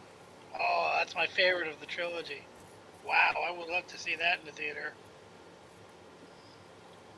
I love that movie. My favorite is just the whole end scene with the Urukai when they're fighting. The Urukai at the end. It's awesome. The other scene I really like is when there's like a break in the staircase, because if you look at the way they wrote that scene, it's all character driven. Like you have, you know, Boromir, when he jumps across, he carries Merry and Pippin with him, which is like kind of like what he does at the end. He sacrifices himself to protect the two of them. He's been, creating this bond between him and those two particular hobbits for the entire journey. So during that staircase scene, he takes them and he jumps with them. And when you end up with Aragorn and Frodo, the two main characters, kind of alone on the other side of the chasm, having to trust that they'll see their friends again, which is kind of the moral of the story. So that action scene really works on a character level for me. Hopefully they'll do Terminator 3 one day. I don't know what's that one about. I ordered it today. I ordered the whole. I have the 6-movie Blu-ray set coming in. 6? There's 6. 1, 2, 3, 4, Genesis, and then Dark Fate. 6. I thought there were only 5. There's 1, 2, 3. And then it's Christian Genesis. Bale. No, Christian Bale one. You're forgetting that one. What's that Salvation. one called? Oh, Salvation. Yeah. Then Genesis, then Dark Fate. So you got 6. Lovely movies. But to me, it's like 1 and 2 are the best, and the rest don't even come close. I think I have them all, but I don't know. I think 3 is the most underrated of all of them. Well, we're gonna find out next week, guys. We're gonna check it out. Maybe I have to look at it with fresh eyes. I'm curious. I like Claire Danes, though. I think she did a really, really good job in that movie. She did better than the guy who played John Connor, honestly. And her father and the whole Skynet thing, that was fine. The TX was fine. Arnold was fine. I'm curious everyone's opinion on who is more powerful, the Q or the Prophets and or the Paray. You're asking who's more powerful? Oh, it's what Squirrel Girl wrote? Okay. Yeah. I don't know. Q, I'd say, but I don't know. I would say probably Q. The properties are very powerful, like inside the wormhole, but outside of that, it seems their powers are a bit limited. Pirates. So they had to be locked away in the fire caves. That just shows how powerful they are. I'd say the Tribbles. So, if I get to talk to William Sadler, what should I ask him? You could take that to the bank. Yeah, I'm gonna mention that. Yeah, you can. I've been thinking about that a lot. Just so I don't forget it. I've been like every couple of days. I'm like, you can take that to the bank. So I don't forget to say that. You got to say it. You got to work it in somewhere. Okay, you got to work it in somewhere. You can take that to the bank. That's like the one thing that triggers him and just punches Mercer in the face. like give him the $20 for a signature, and you go, you could take that to the bank. He'll do what He'll do what what's his name did in Galaxy Quest. Just grab the paper and sign it, and let's give it back. That's it. Yeah. When I look at you, Everyone walks out, with Rapthar's hammer. He just grabs his sides and throws it back. he will appreciate you remembering him from the Seagal movie. I'm telling you right now, because he's probably known for other things more recently than that, and that was one of his first big roles. I'm telling you, he'll appreciate it. Oh yeah. Yeah. But I'm also going to mention, obviously, Stone. So I just got to. Of course. Yeah. I mean, everybody else is going to be there talking about either Bill and Ted or Shawshank. Shawshank, yeah. He was Sloan. See, I'm a Trekkie, but I like Seagal. Yeah. I'm going to see if he remembers the name Wendell Greer. I'm sure he did. Well, maybe. Department of Cartography. Right? That's a good one. Should ask him if etymology is one of his hobbies. You know, our doctors are not genetically enhanced. We need to bring instruments in to be able to tell. Does he have Tuvin syndrome or not? That's the question. I always like that scene when he's got the holograms because those guys are trying very hard to stay not move. Still. I know. and they're trying so hard that it fails. Like they should have made them animated a little bit, right? Like it would have been easier. Yeah. But yeah, it's just a great episode. It's almost too dense. There's almost too many twists in that episode. There's just too many things happening. I think Adrienne Barbeau did a great job in that one. Oh she's a great actress. And oh my god, she was in like The Fog, and she was in Cannibal Run, and then she came Escape over. from New York. And she took over from it was the same character that was in earlier in the season, right? Or was it? It was Senator Kretak. Kretak, not Vreenak. Kretak. Yeah. So, but she came in and she killed it. Silic did a pretty good job too. He did. Yes, he did. What? So that's the second time he played a Romulan, John Fleck. Oh yeah. But he played a Romulan in The Mind's Eye. But I always suspected it was the same guy, but there's no proof to say that it was, right? I mean, yeah, they could have made it the same guy. Yeah. Because he could have been in Romulan intelligence, implanting that stuff in the Geordi, Tal Shiar. Working with Sela. Was that? Yeah, it's such a dense episode. And they're all. Here's my little nitpick is that they say that there's an empty seat on the continuing council for the Romulans, but when you see the overhead view of the council, all the seats are filled. Little. Was that one of you guys that said that the guy that they sent in place of Geordi to the like someone had mentioned like what if someone knew him and was like, hey Geordi, remember that time that we went to this restaurant, and he'd be like, yeah, And it wasn't even an exact double either. Like it was like a pretty bad copy of him. And you're right. They had the technology to make an exact double of him. They could have used cosmetic surgery to a point to make an exact visual duplicate of Geordi, but they didn't. They used some guy, like a stunt double or something. That's what they used, right? Well, they could have just put him, LeVar Burton, in the scene of him walking out. Yeah. Like, that would have made more sense. When he's walking out the door. Yeah. They should have just used LeVar Burton. That's what I'm trying to say. Exactly. They could have made a more complete duplicate. But there was a reason. Obviously, the producers or whoever, they made a decision not to do that. Do it this way. Yeah. Well, who knows nobody knows what he looks like on Risa anyway, so who cares? Yeah, but he was going to some sort of conference. That's a good point. They could have a colleague or something. Yeah, it's actually an interesting point.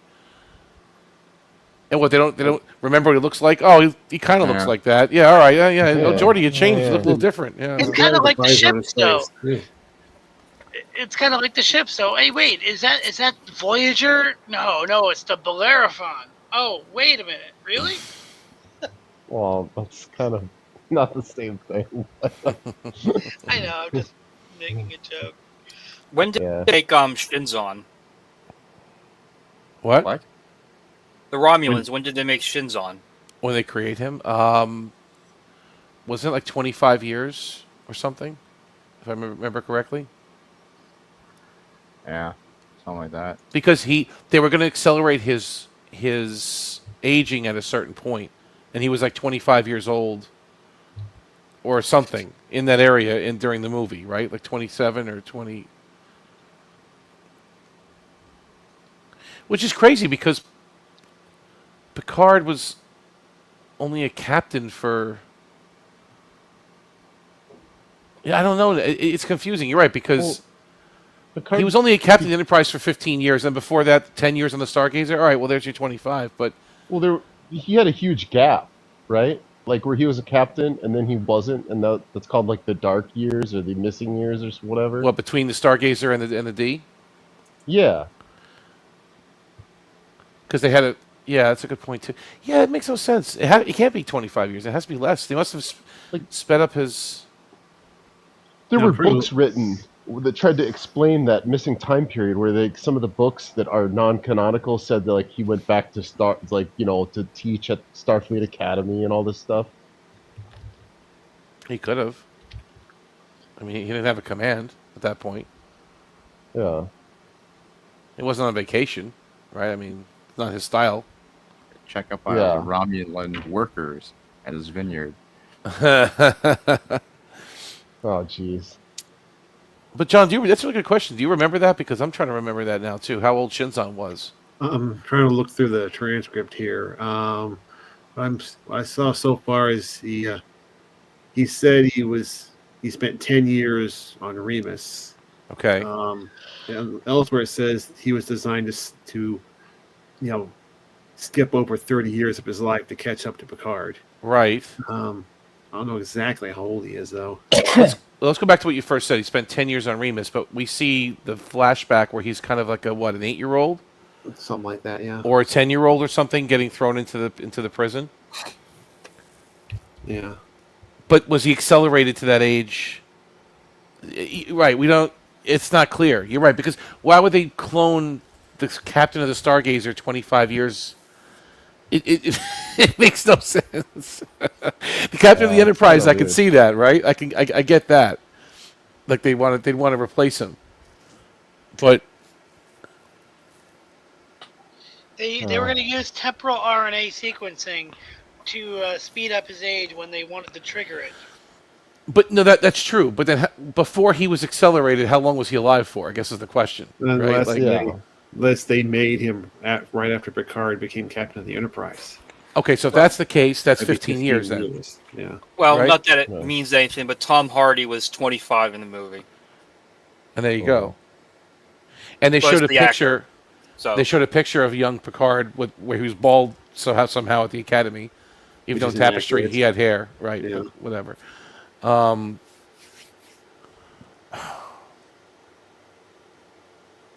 That's a really, really good. I never thought of it like that. It never bothered me to a point where I gave it any thought. So they must have accelerated him somewhere along the line. They just didn't finish the job.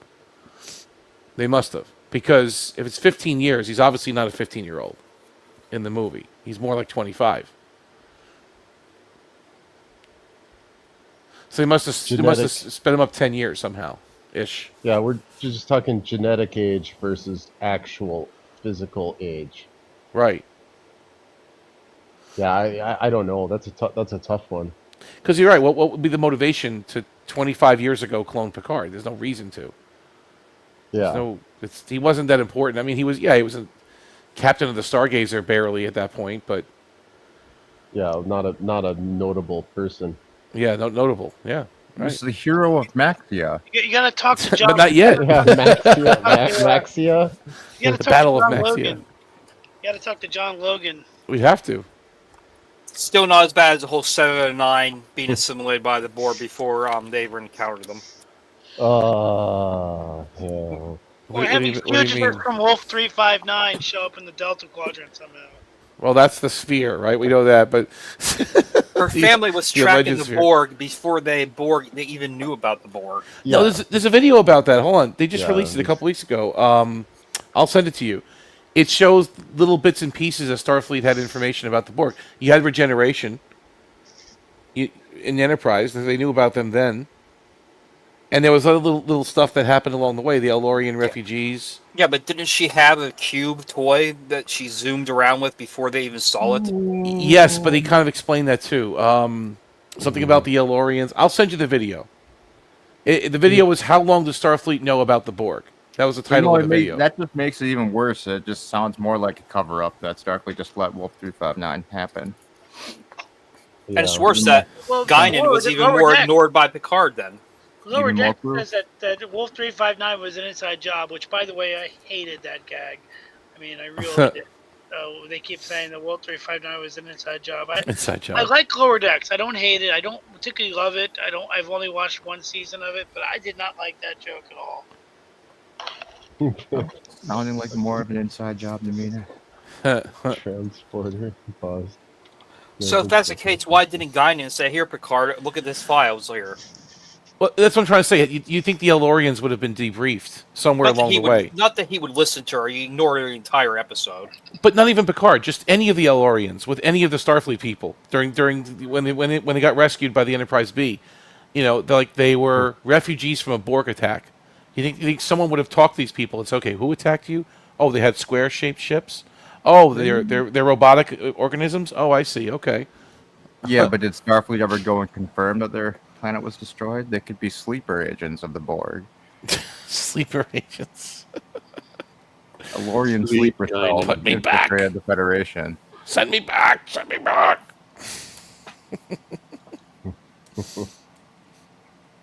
What was it called again? It was called, how long? I gotta find this video. Starfleet. It just came out this week.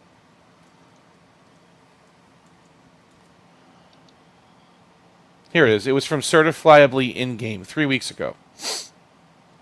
The British guy. He's pretty. He's okay.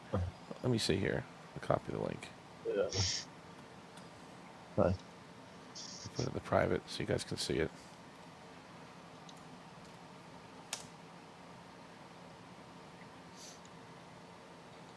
I mean, that's a lot of debris. I don't really know how they would clean it up. You'd have to, figure out a way to shove the entire sphere remains inside the ship. Right. With and that was in the Arctic Circle or something, right? The sphere. You talking about that one? I suppose they could just use our transports to dematerialize everything, and I guess so. Cover it up, like you said. Forever. It would just be the worst ending to a movie of them just watching us dematerialize stuff. Maybe Starfleet Security actually did a good thing and covered everything up. They did. They shouldn't have. It didn't make any sense that they left any traces of them on the planet because, I mean, think of all the episodes where they scan a planet and they're like, we detect one Romulan and one human on the South Pole and one Klingon on the, you know what I mean? Where they could detect the individual life signs. You know what I mean? From you have to go with it sometimes. Like in Best of Both Worlds, they deliberately say that there are no survivors from Wolf 359, and yet Cisco escaped, a bunch of people escaped, because they retcon stuff. Yeah. They do. There's a lot of retconning in Star Trek. A lot. Yeah, there's some other issues with the Borg in Voyager versus TNG. Mm-hmm. Like in Q-Who, when they come on the cube, they scan it, but they can't detect any life forms. Right. But then later, of course, on Voyager, they can always detect how many drones are on the ship. But you could almost explain that since they had more encounters with the Borg, they were able to adjust the sensors maybe to detect individual drones. That could work, but I think the Raven could also detect how many drones were on a ship. That's a problem. Yeah. That's an issue. The same thing with, I could believe the Raven hunting after vague rumors of the Borg, but not Annika having a Playmates Borg cube that she's zooming around. Yeah. But they try to explain that in the video if you watch. But I know what you're saying. It's a stretch. You're right. I don't mind the Raven so much. But the only part that bothers me that they didn't get the database out. When did they actually get the database out of the Raven? They were on the ship for 5 minutes before it blew up. I mean, you never saw Tuvok or anyone grab it. But then all of a sudden they had the Hansen records in Dark Frontier that nobody read yet. Tuvok scans quickly. I guess so. He must have just opened his tricorder and downloaded the whole ship's database in 3 seconds.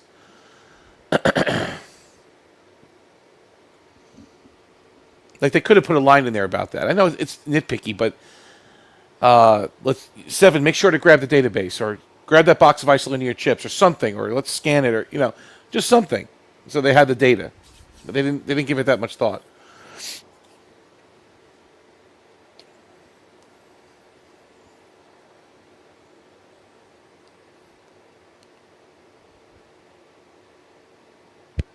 The franchise is 50 years old, and there's many different writers coming in at different years, and there's going to be inconsistencies in how it's written, and then in order to make it work, there's going to be little retcons. I think, considering all that, the franchise holds up pretty well overall. Like, it really does. Just goes off the rails in 2017, right? That's when it just goes off the. Yeah. Yeah. Or 2009, some people would argue. Right. But I'm just saying, but before that, there's I don't count that. it does work out pretty well. I mean, not perfect, but just pretty well. Kalish. I mean, Khan goes from being a god born in India with a Spanish accent to a Indian kid living in Toronto, Canada. And to a white guy in Star Trek Into Darkness. Yeah. That was a parallel universe, though. Such a bad movie. Such a bad movie. I'm gone. Yeah, Kirk should have been like, what's that supposed to mean? Don't know. Why are you talking like that? I am gone. I am Kirk. What's the big deal, okay? This is Spock. And Scotty.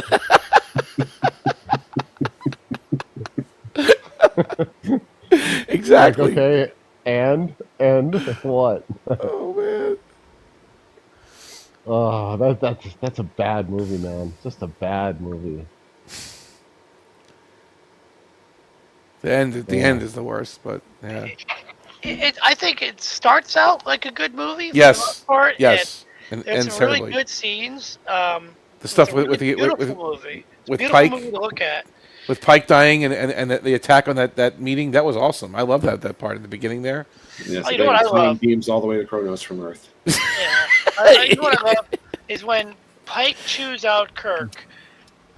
The way Chris Pine is acting, look at his eyes. Like, he is really acting. Like, he Yeah. really No, it's looks good like stuff he's there. Yeah. disappointed that he's losing his command. Like, he's not just phoning it in. The guy is great. And Greenwood did a great job too as Pike. Yeah, It's really good.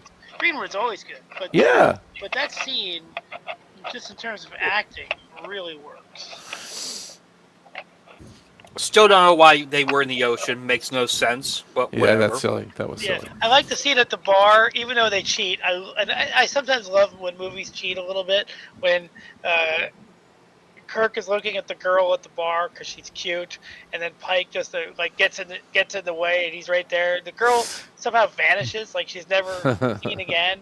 They do that as a cheat, like an editing cheat. But I love little tricks like that. Right back. It's a good movie. It's not a great movie, and it turns out to be pretty bad, but it starts out like a good movie. What do you think, John? But Into Darkness, I Yeah. try to think about it as little as possible. Oh, come on. You must like something about it. I can't think of anything. Well, Well, to be fair, I think I only watched it one time. They at had least lasers Pike in won't it. be in a Didn't you like wheelchair the after laser? that. They had laser True. guns in it. What do you think of the set piece where Kirk takes a gun and attaches it to a fire hose and shoots and throws it out the window and causes that vessel to spin out of control? Did you like that? I don't even remember that part. Yeah, I don't even recall that. Yeah. You don't remember that? That's when Connor was attacking the conference room. Oh, yeah. Okay. What did you think of the Nibiru scene at the beginning where they're trying to stop the volcano from destroying the primitive civilization? I mean, trying to stop the volcano is fine, but everything they did to do that was stupid. I mean, like we said, why is the Enterprise under the water? Why is Kirk running around like stealing their idols or whatever it is? What are they doing? doesn't make any sense. Yeah, and then you see Spock, Chris saying, "But sir, if they see you, it could violate the Prime Directive." I'm like, "You're already doing that, though." I think he stole their artifacts to get them away from the volcano, to try to like get them to chase them so that they get as far away from the volcano as they could. I did think it was funny the beginning of Beyond with the creatures were like very tiny little Oh, creatures. I love that. I actually like Beyond. Like no. I thought it was kind of no stupid. chasing. He just suddenly becomes a crew member, but whatever. It's funny though because you don't know much about those creatures. Maybe they just automatically assimilate to different cultures. You know, once they might be dependent on other cultures. I like that though. I love the captain's log at the beginning. It's like a montage scene of what life is like on the Enterprise. It was really well done. I'm not saying it's a great movie, but I think it's a damn good movie.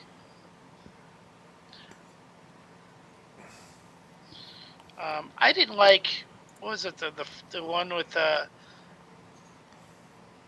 I mean, how does creating a black hole help the planet in the first one? The same way that a supernova can travel at warp speeds. And how does it threaten an entire galaxy? I don't know. Exactly. Well, hold on. What about an Enterprise where they had that in the Catwalk episode? What was it? A storm? They had some kind of storm that traveled at warp 7 or something at warp speeds. But that was like a rare phenomenon. Polaric? Was it Polaric storm or something? Is that what it was? Yeah, well, they made that up, which is fun. Which is, it's kind of silly, but at least they're not talking about an established astronomical phenomenon. I see. They're not talking about Einstein stuff. It's like Star Trek stretch. Yeah, I get it. Okay, I get it. And it was something rare for that episode to create that dilemma, whereas supernovas don't threaten entire galaxies. I got plenty of arguing with Salty over the size of the Romulan Empire. I mean, we saw a map. we saw a map on a screen there, right? Is that? Oh, and was it Picard? I think they showed, or maybe no, Strange New Worlds. They showed a map of the galaxy. They did. And when they showed the Romulan Empire, like the one that's in that book Star Charts, I even said, "Salty, see, look, I told you that's the map. It's now canon." It's in the beta. It's in the beta quadrant, isn't it? Mostly. Didn't they show they're the not map? just two little planets. Didn't they show the map at the beginning of that special movie event? I only saw that. That was the only part I saw. Yes, it was a special movie event, and there was a map quickly displayed. And although there was a lot of inaccuracies with that map, let's just be honest, it wasn't a great map. What was that special movie event? What was it?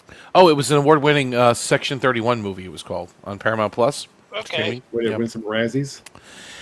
Actually, it won several Canadian Film Awards. Canadian, there you go. Because it's filmed in Canada. So, nothing American yet, but it's won several Canadian awards. Let's just put it that way. And if you want to know, I can pull it up. I don't really. Okay.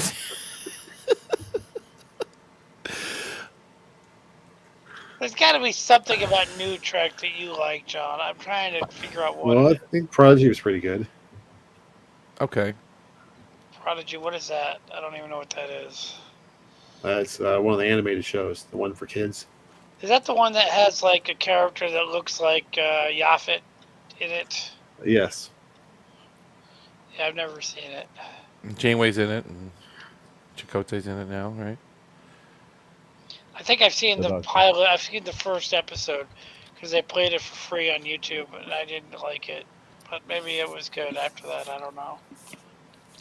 Well, Star Trek first episode is really good.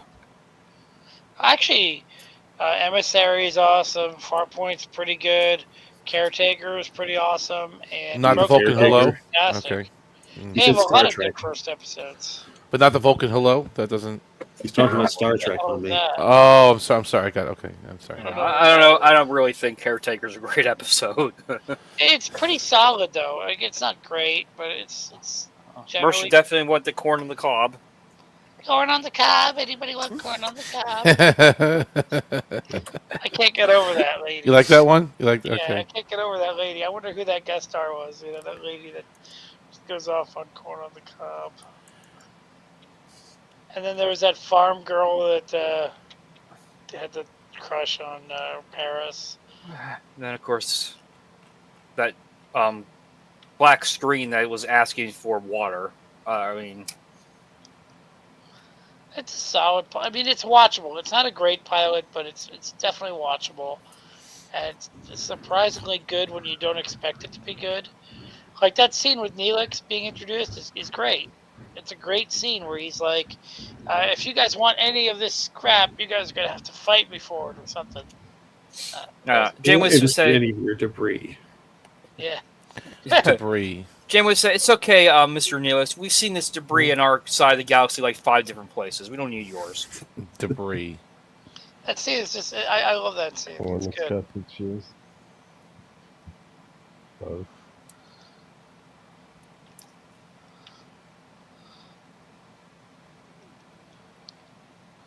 So yeah, you gotta text me tomorrow, Omni, and let me know where you want me to go. No problem. I'm gonna head out like I'm going to Bridgewater Mall. I'll just like put that in at first. No, I'll send you the address. It's no problem. All right. I'll send it to you right now.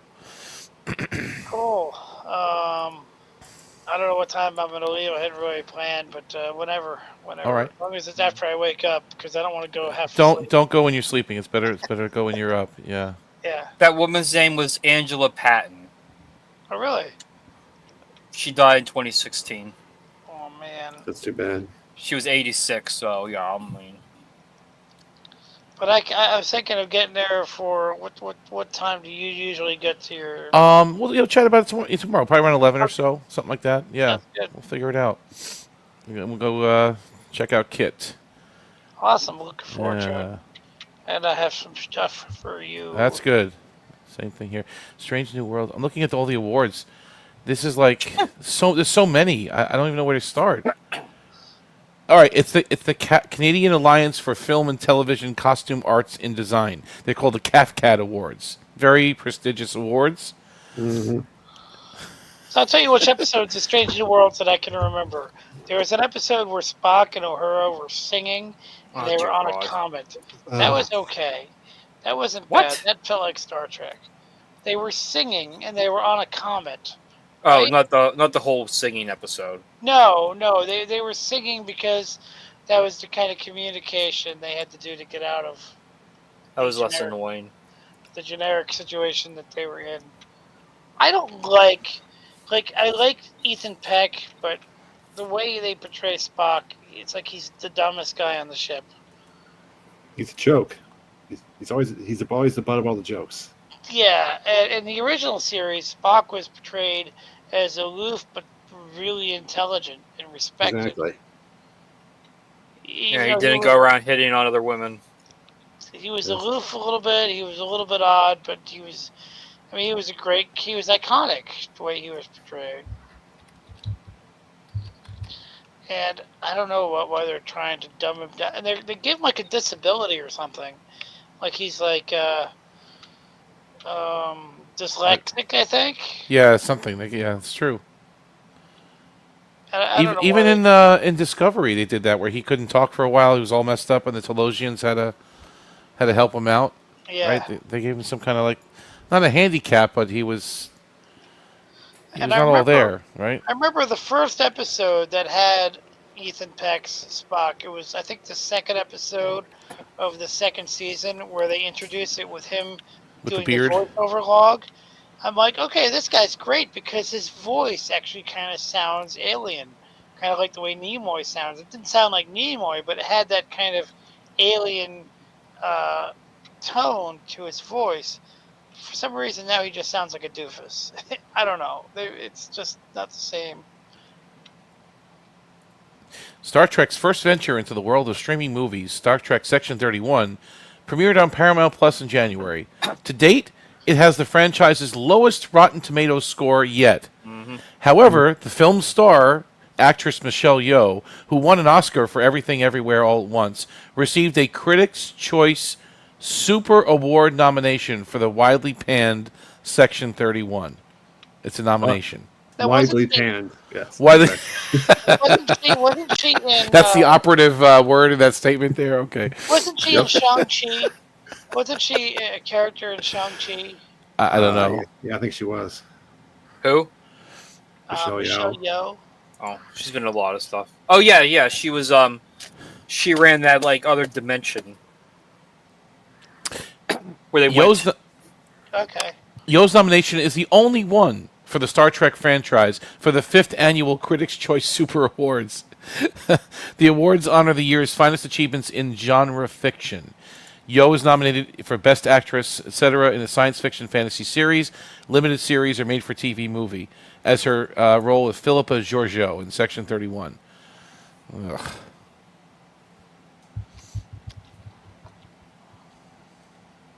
I have trouble understanding her when she talks. I don't know.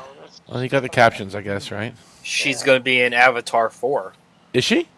That's what it says here on Wikipedia. Avatar 4? What about the third one? Well, 4 is in 2029, so... How many is he doing? Ugh, enough with these avatars already. Enough. I mean, they're okay, you know. They're... How many do you need, though? How many? And 4 or 5? she's going to be in a Blade Runner TV series. Okay. A mini-series, and, well, it doesn't say when it's coming out. I like Blade Runner. It's called Blade Runner 2099. I like Blade Runner. So do you think the MCU is ever going to be back to its old glory, or do you think no? Like apparently after Fantastic Four comes out, their next movie is Avengers Doomsday, which is going to have everybody in it, like the culmination of everything they've been doing. I thought Tom Holland wasn't going to be in that one, because isn't his film supposed to take place at the same time? Yeah, I don't know when they're going to put, because that's Sony can put that out whenever they want. By the way, he's rumored to be the next James Bond now that they announced Denis Villeneuve is going to direct it. Who is? Tom Holland is rumored to be the next James Bond. I saw a list of 3 people. He's one of them. The other 2, I have no idea who they are.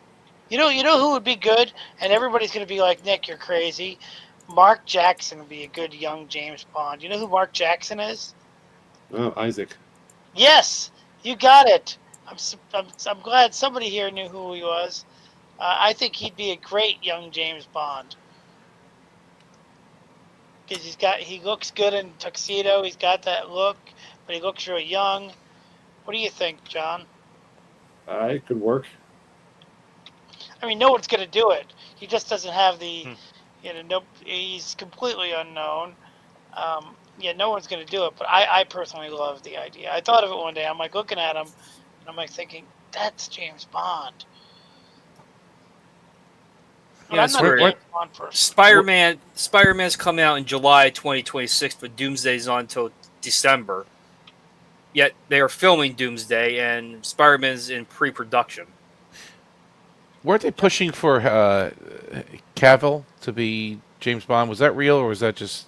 They were thinking about it for a while. He was a candidate, and he still is. He'll kind of always be a candidate. Okay.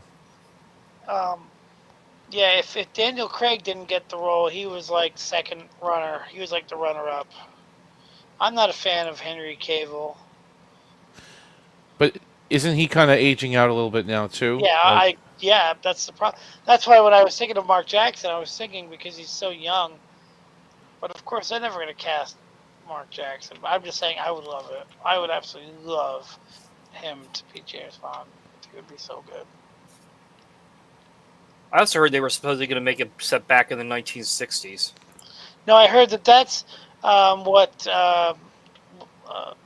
Gilroy, when Gilroy proposed his idea, Tony Gilroy, who wrote Andor, he made a proposal that it would be black and white and set in the 60s, and they rejected it. I would not want it in black and white. Why not?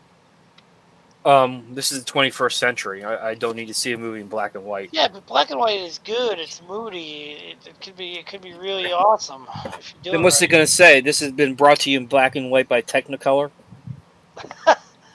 I like black and white, dude. Well, the old movies are fine in black and white. You know what I don't like? Are those movies that have like black and white and then they color some things in? I don't like that.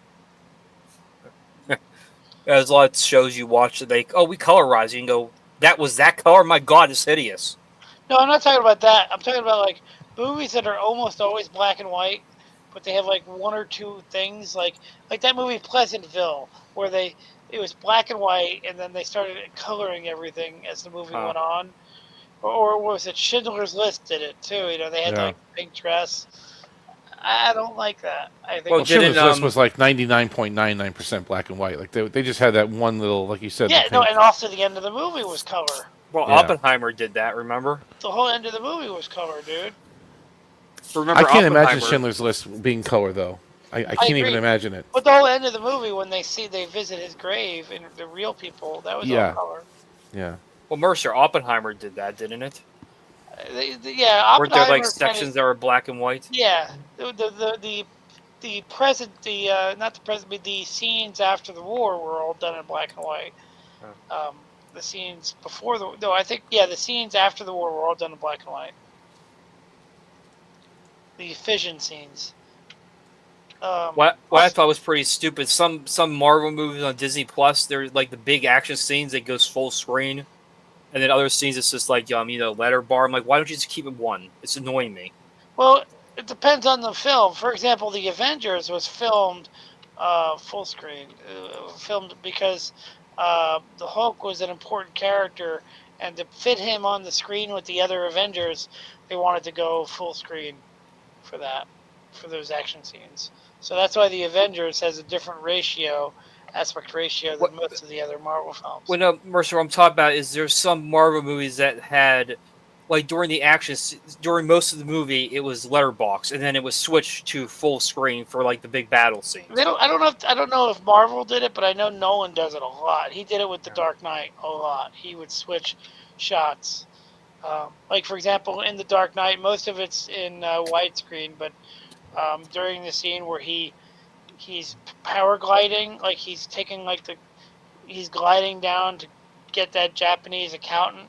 That was all done in IMAX. And same with the car chase, where the Joker's in the truck. That was all done in IMAX. 70 millimeter IMAX, the big one. Yeah. Yeah, but when you watch it on your DVD, it's gonna look full screen. I remember watching that in in the city in New York at the real IMAX theater, Lincoln Square. Wow. And it was amazing because you're right. There was it wasn't letterbox, but it kind of was up until you saw the full 70 millimeters scenes, and then it went floor to ceiling. The image, you know what I'm saying? It went. You actually saw it, and it was amazing. And the scenes I remember from the Dark Knight, and tell me if I'm wrong, you probably know better than me, Mercer, where he's in Hong Kong rescuing the guy. Yeah, well, he's not rescuing him. He's trying to capture. With the airplane coming in. Yeah, and, that was a power gliding scene. He got his cape was like a power gliding thing, and he found that airplane. The sky hook thing, whatever it was. Exactly. That's what I was thinking of. It was that scene, and there was another scene or two, and also the scene with the in the last movie with the bat when he's flying the bat around at the very end. I don't know much about the last movie. I didn't like that movie. No, I just wish they would have just stayed those all full.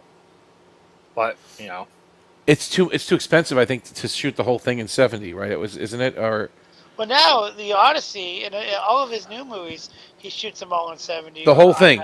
I guess back then it was more sparing. He had to use it more sparingly because I don't know if it was just too much to do. He's got the clout where whoever is producing those movies that Nolan does, they'll say, hey, you could shoot the Odyssey, the entire thing in IMAX if you want. Didn't Tarantino shoot what was it? Not Inglourious Bastards. What was it? The Hateful Eight. Chained? No, Hateful Eight. Yeah, he shot that. I don't know what he used. He shot that in some ultra widescreen, 70 millimeter something or other. Like, and again, that's very much a play too. If we're talking about a play, like that's that's very much a play. That movie, but they're in that one cabin. The whole movie, pretty much, and 80% of the movie's in the one cabin, right? Yeah. The tavern, whatever I'm saying, cabin, but tavern, whatever you want to call it, and absolutely, yeah. But he shot it in that very ultra widescreen. And Tarantino, he's such a fan of those old 1960s spaghetti westerns and stuff. And they used to be shot with ultra wide. Yes, exactly, Just for the sake of doing it. Yes, for the sake. It was new technology. Yeah, exactly. I'm so glad he didn't do a Star Trek movie. Who, Tarantino? I'm so glad he didn't. What movies of his didn't you like, though? Let's be honest. I mean, no, he just said he would put swear words throughout it. all right, that's a little strange. That I'll admit that's a little strange. It even feels strange when they drop it in the Picard and stuff. It feels weird. You're right. But what movie has he done that's not good, not amazing? Like, I can't name one that he's done that's not really, really, really good. I was not a huge fan. I don't really watch his movies. No? Okay. I was not a huge fan of Django Unchained. Just wasn't. I didn't hate it. I liked it. I just never saw a reason to love Django. Reservoir Dogs, Pulp Fiction, Jackie Brown. These are great movies. I mean, so good. He only made 9 movies. Kill Bill. Oh, by the way, you guys were talking about black and white to color to black and white. He wrote Natural Born Killers, which he hated. He actually hated the film. Rodriguez did that one? Who directed that one? Oliver Stone. Oh, Oliver Stone did. Yeah, that's right. That's right. If you watch that movie, it bounces from color to black and white. It's weird. It's weird. All these different styles. I remember my friends and I walked out, and my friend was like, "What the heck did we just watch?" He still had no idea what we just watched. He did the Kill Bill movies. He did the. I still think Pulp Fiction is his best film. Oh yeah, no, it's phenomenal. Although Jackie Brown's pretty good. Kill Bill is pretty good. Inglourious Bastards was very good. That was with Brad Pitt. That would probably be the only one I'd be tempted to watch. The one in where they're soldiers and during World War II over there. Yeah. Christoph Waltz was in that one too. That one's really good. I mean, they're all good. They're so good. Hateful Eight. I didn't see the last one, Once Upon a Time in Hollywood. I want to watch that, and I haven't seen it yet. I haven't seen it. Maybe we should watch it one night. I think because I really would like to see that movie. Every one of his movies is really good. It's going to be long. It's going to be a long one to watch, but maybe we could watch it one Is it long? How long is that movie? 3 hours? 2 hours? Probably, 3 hours? probably just as long as everything else he does. Well, it says 161 minutes. That's pretty long. And he did those Grindhouse shorts with Rodriguez, right? The Death Proof and. Yeah, I think he did the Death Proof one. I don't think he did both. I don't think he did both of them. He didn't do both of them. Okay, yeah. I think they split that. Mm-hmm. With Kurt Russell. Yeah, with the car. Yeah, it's pretty cool. The Vanishing Point car. Yeah, the car was Death Proof. The Hemi engine. Yeah, baby. Yeah, I have not seen any movie he's been a part of. Who, Quentin? Mm-hmm. You've never seen Pulp Fiction? Come on. Well, I may have seen. Well, it says, I don't know. Oh, producer. I don't know what this, but it says Crimson Tide. He was something. Really? He was involved in that movie? I had no idea. It says here. Well, it's Wikipedia. So who knows how true it is? No, it says it could uncredited writer. It's possible. Said Yeah, probably was script doctor. You know, Carrie Fisher did a lot of script doctoring. A lot of people don't know she was involved in a lot of films, like taking scripts and just like crossing everything out and rewriting them. She did a lot of scripting just for Empire Strikes Back. She cut down so much of the dialogue in that movie and made it better.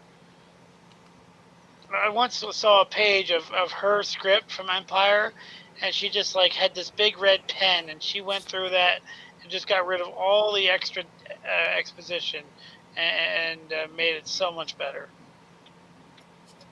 Huh. You look it up. She's very famous at going uncredited as a script doctor. She's great. That's what Star Wars and Star Trek need. They need good writing. They need to, forget about the gimmicks. Just get somebody that knows how to write and knows how to not pander to the audience. Do something smart, intelligent. Johnny, you trying to say there's a quality writing issue right now at Star Trek? Just a tad. Okay, gotcha. Yeah. As we were talking about earlier, like you list off your favorite episodes of Star Trek is going to be mostly the ones without very much action. It's the ones that were focused on good writing. And, character Seth MacFarlane said the best episodes. Blowing things up. Yeah, Seth MacFarlane said the best episodes of Star Trek are the least expensive, and I think that's what he meant. It's just like, in that interview, he was talking about the Drumhead was one of his favorites. Yep. Well, John, you're an expert. How many episodes in Star Trek do they not go to a red alert, not counting Enterprise? Yeah, that's a good question. Didn't we? Read alert. They go to. We read recently alert. saw one that Okay, they didn't go to red alert. I can't remember what episode that was. Though. It was the kind of Voyager like- one. We were watching Voyager together. They didn't go to. Oh, Red Alert. it was the one with this kid that thought they were demons. But it's kind of like watching Knight Okay. Rider and trying to figure out when they 'Cause I don't don't think go to they turbo. didn't go to boost. red alert. That It's kind of like when Time do and they not again. go to turbo Yeah. boost? Yeah. You know. Yes, some Night Riders they don't turbo boost. That's true. Yeah. now there's the thing. How many episodes does Airwolf actually appear in? Airwolf appears in every episode. Okay. I don't, not counting the credits. There's just not counting the credits. There's just different levels. Okay, It's different levels. Sometimes. Are you sure? So yeah, I'm sure. Every episode. Every one. Is it like the episode where they make contact with Voyager and Voyager's only in the last like 2 minutes? Well, no. I mean, I think the pilot was probably suffered from that. You know, because they built it up. They spent so much time trying to find the helicopter because it was stolen, and then they pretty much got to fly it in the last few minutes of the film. No, every episode's got a fight scene. The last act, probably the fourth act. You know, fifth act, maybe they've got their action sequence. It's mandatory. Did Kit appear in every episode of Knight Rider? Yes. Every single episode? Yes. I think so too. I was just checking. There's not one episode where Michael's off somewhere on vacation and Kit's back at the Foundation. No, it's every episode. Yes. Yeah. Now, what episodes? I remember for a long time it was only one episode, but now there's probably more. What episodes do not feature the bridge in Star Trek? I'm talking about the eras that we watch. I'm not talking about the new stuff. Like, I'm talking about the Berman and Roddenberry treks. What episodes do not feature scenes on the respective bridges? I know Family doesn't. I know. That's true. There was another one. I keep thinking it's close, but I don't think it counts. Is Devil in the Dark. They could have done that whole episode without cutting to the bridge. I think they had like one or two cuts to the bridge. There's another episode they don't do a red alert. Family. Right. That's true. That's true. City on the River. That's true too, because the ship disappears. I think they do red alert. Well, no, because McCoy injects himself. Did they go to red alert at that point? I'm not sure. No, they were never red alert. I think it was, what do they call that? When it's red alert on the ship, it's called, there's another term for it. It's called, Read alert? No, there's another term. It's called grounded, or no, it's called, Tactical alert? No, general quarters. That's a technical term for when you have red alert, but your problem is aboard the vessel. It's called general quarters. Well, I don't know. Darren Wagner may argue that. I thought general quarters meant you have to be somewhere where you're supposed to be, like not in the hallways. Like either get in your quarters or get get in the quarters or get to battle stations. Don't be roaming the hallways. That's what I thought general quarters It's supposed to be like a red alert but it doesn't have to be like anything from external. It doesn't have to be you're fighting anybody or anything, you know. But didn't they go? My point is, didn't they go to general quarters when McCoy was loose, running around on the ship? Well, again, they did that to clear the hallways, to clear the That corridors. wouldn't count as red alert. Doesn't count as red alert. Doesn't count as red alert. I thought it did. I'm sorry. No, What's up, Tokyo? How you doing, buddy? Hey, what's going on, guys? Nice. Hey, John. Thanks for allowing me to come up. Hey, You welcome. guys. You're always welcome. You know more about this stuff than I do. I'm just a fan. But I'm very happy I got one question right tonight. There was one question I'm so happy I got right, and then the fact that I didn't win doesn't matter. Which one? The Tucker Smallwood one. I was so happy I got that right. Huh. I'm very proud of myself for remembering him. Zindi question? Yeah. Well, so happy. As soon as I was thinking about it, I'm like, I'm gonna get this. I know I'm gonna get it, and I got it. It's just there's a certain satisfaction when you know you got it. You know. Are you guys playing Buzzers today? Because I have to go back and watch. I tried to do some buzzers, but we had some technical issues, and Planet X was mobile. It wasn't winning. That was a technical issue. Who wasn't winning? You weren't on time, so that's why that was a technical issue. I missed game 1. I don't. Okay, I guess so. Yeah, I made it for 2 and 3. The question is, did the usual suspects prevail, or were they defeated? No, I won 2 and 3, but it was an interesting game, and there was some visuals too. It was actually a really good game. John put some really good cushions to go. Really won great the first game? together. I didn't play the first game, sir. Well, who won it though? I think Mike did. Very nice win. Very nice win for Mike. Oh. And Cinnamon was robbed. Yeah, it sounds like it. I haven't even seen the game. I could tell Cinnabon was robbed.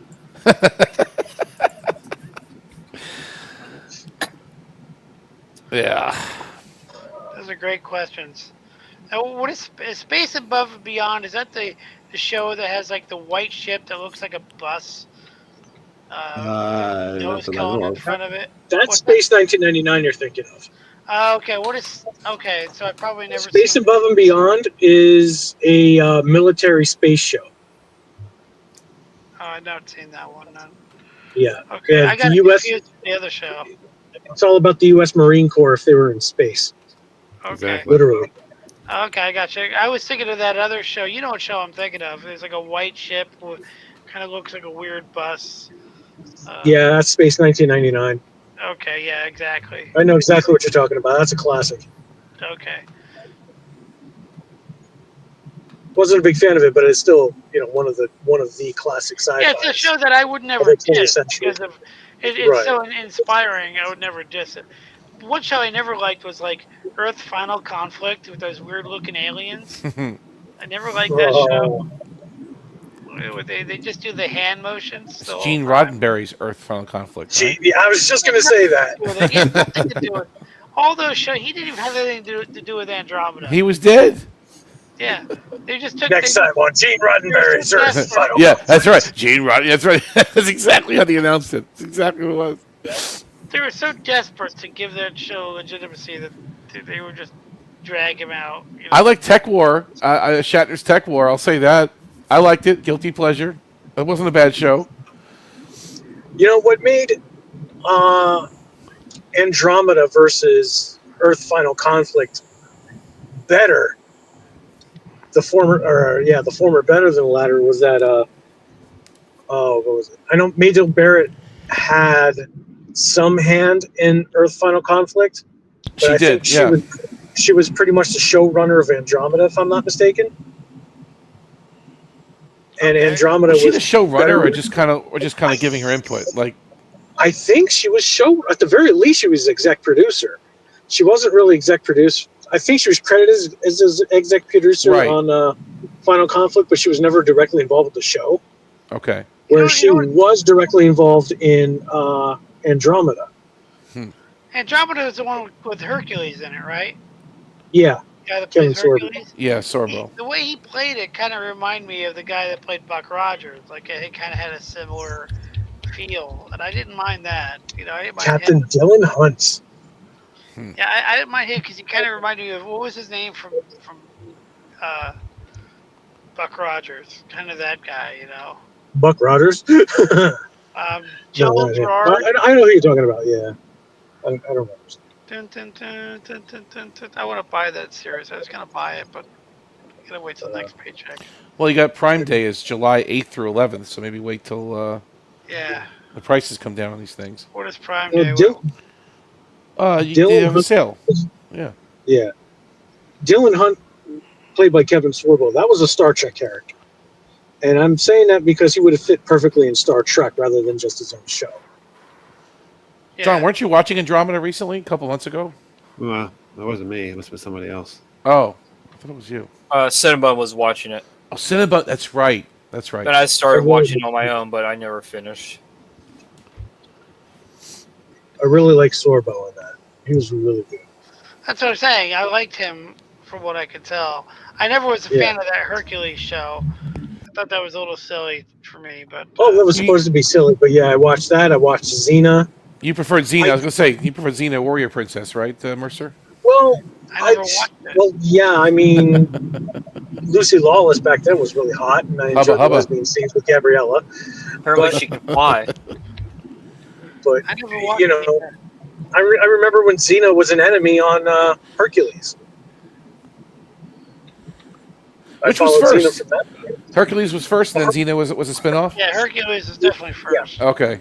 Hercules was first. Xena was an enemy on Hercules, and then she got her own show because she was so popular. Gotcha. And they both were significant in that they both really set the path for directed syndication shows in the 90s. Yeah. They were really working with that model of doing what TNG did, but only doing it more so. Yeah. Selling shows directly to syndication. I know that they were very important for that. And they did a lot of reruns with that model, too. I mean, Yeah. tons of reruns. Oh, yeah. The point is that those shows were yeah. Didn't Sam Raimi work on those shows? Didn't he? Didn't he have something to do with those shows? I'm not sure. I think his name was in the credits. I remember seeing his name in the credits back when I was little, but I want to say he did, but I don't know what he did. I just remember that he had some kind of connection with those shows. he a write? Wasn't he a writer, or maybe directed a few episodes? I don't know. There's another show I really wanted to watch that I never got a chance to see, which is called Frisco County, and it had that dude from The Evil Dead. What was his name? Ash. It had Ash from The Evil Dead. Bruce Campbell. That's right. Oh, badass. It's called I am Frisco going to head out. Thanks for joining us, Thomas. Thanks for hanging out, Thomas. Computer. Good talking to you, Thomas. See you, Thomas. Hey, Thomas, cheer up. I'm worried he never cheers up. That was him in a good mood, actually, tonight. Okay. He's always like the negative person in a conversation. In a good way. I mean, we need that, but It's his shtick. It works for him. He's a good guy. He's a really good guy. Yeah. oh, I know he is. I'm being sarcastic a little bit, you know. Yeah. It's his gimmick. Yeah. That's it. Oh, I know he is. I know he's not negative all the time, but he just likes to come across as negative in a joking way, you know. So I keep refreshing the page on TrekMovie.com, Mm-hmm. and they've been stuck on the stupid Gorn story for the last month. Gorn. The Gorn. Pass on the show. You mean the upcoming premiere for Strange New Worlds, or what do you mean? That we're all going to hate watch anyway. Except Yes, for John. we are. When does that drop? When is the new season of Strange New Worlds? I'm really glad you asked that question, Mercer. Do you know Hopefully that we're never. only 18 days away? How am I going to watch 18 it? days away. That's only what? 2.5 weeks? Not How even? am I going to watch it? I don't have a subscription to We'll find a way, sir. We'll find a way, because quality television like this should not be withheld from the public. It should be just broadcast to everybody. Bad quality. It is quality. Yeah. It is quality. Bad quality. Bad. It is quality, though. We were looking at the awards that the shows have won. They won a lot of awards, most of them in Canada. How? That's the thing that boggles my Canadian mind. Film Like, Awards. Canadian Film. They they're count? getting like Saturn Awards, No. Film Awards, Canadian. nominated for Emmys. Like, But it is widely panned, though. It did say widely panned. Yes, it did say that in the article. Widely panned. Section 31. And the lowest rated on Rotten Tomatoes ever. Let me ask you guys a question. Do you guys prefer when shows used to have 24 episodes a season, or do you guys prefer when a show has 12 episodes of much higher production value a season, like they do today? I prefer 24 episodes that are well written, even if they have low production. amen. But hasn't Preaching time, television, John. But hasn't television changed though? Hasn't you'd lose an audience at that point, wouldn't you? Nowadays. Yeah. You would have to put it on regular TV because you wouldn't be able to put it 24 episodes on a streaming service, which is where everybody's dropping their stuff nowadays. maybe 16 is the right number though. I mean, 'cause you have 8 in the front, then you take a little break, then you do another 8. Like, isn't that kind of the new way? Like, Walking Dead used to do that. I'm a big fan of The Walking Dead, and they used to do. You'd have the first 8 drop, you'd take a little bit of like a summer break or a little 8-week break, and the next 8 would drop, and then you're on break for another 6 months or 8 months or whatever, a year until the next season comes out. I would prefer how Picard season 3 did it. What, 10 3, episodes. 3, and 3? Yeah, they did 3, 3, and 3, but each episode was a genuine hour and 50 to 2 hours long. Okay. Instead of like 56 minutes. Because 26 episodes, there's a lot of filler episodes in there. It really is. We kind of forget them, and we're still nostalgic about it, but there's a lot of filler. There's a lot of bottle shows that are I'm just jammed asking. in there. There's no right or wrong answer. I just wanted to know what you guys Right. thought. Well, I personally prefer 2 hours an episode, 10 episodes, because that's 20 episodes in a regular run. That's true. That's a good point. So that's a nice even balance. Say that again. Now, okay, it's an even balance. So you have 10 episodes. Each one runs about 2 hours. That's 20 regular sized episodes. Right. That's how Orville did it in the 3rd season.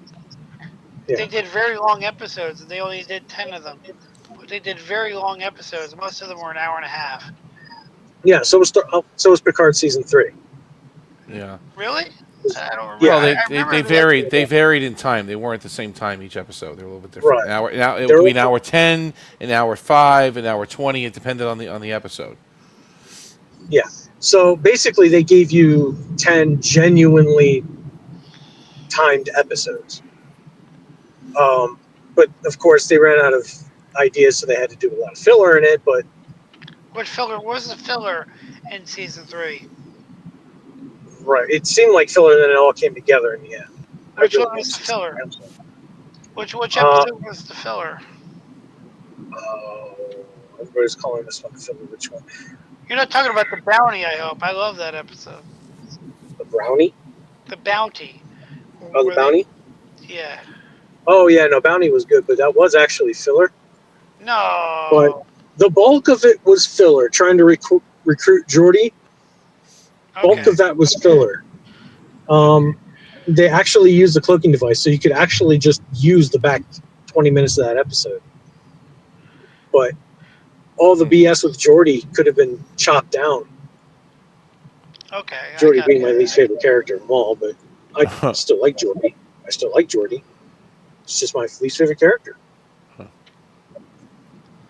like Jordy also. But that little quip at the end, call your mother, tell her we're not going to be home for supper.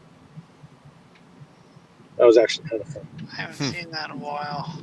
I have season 3, and there's commentary tracks on quite a few episodes that I probably will watch this summer. I love commentary tracks. By the way, I rebought all my Star Trek movies on Blu-ray.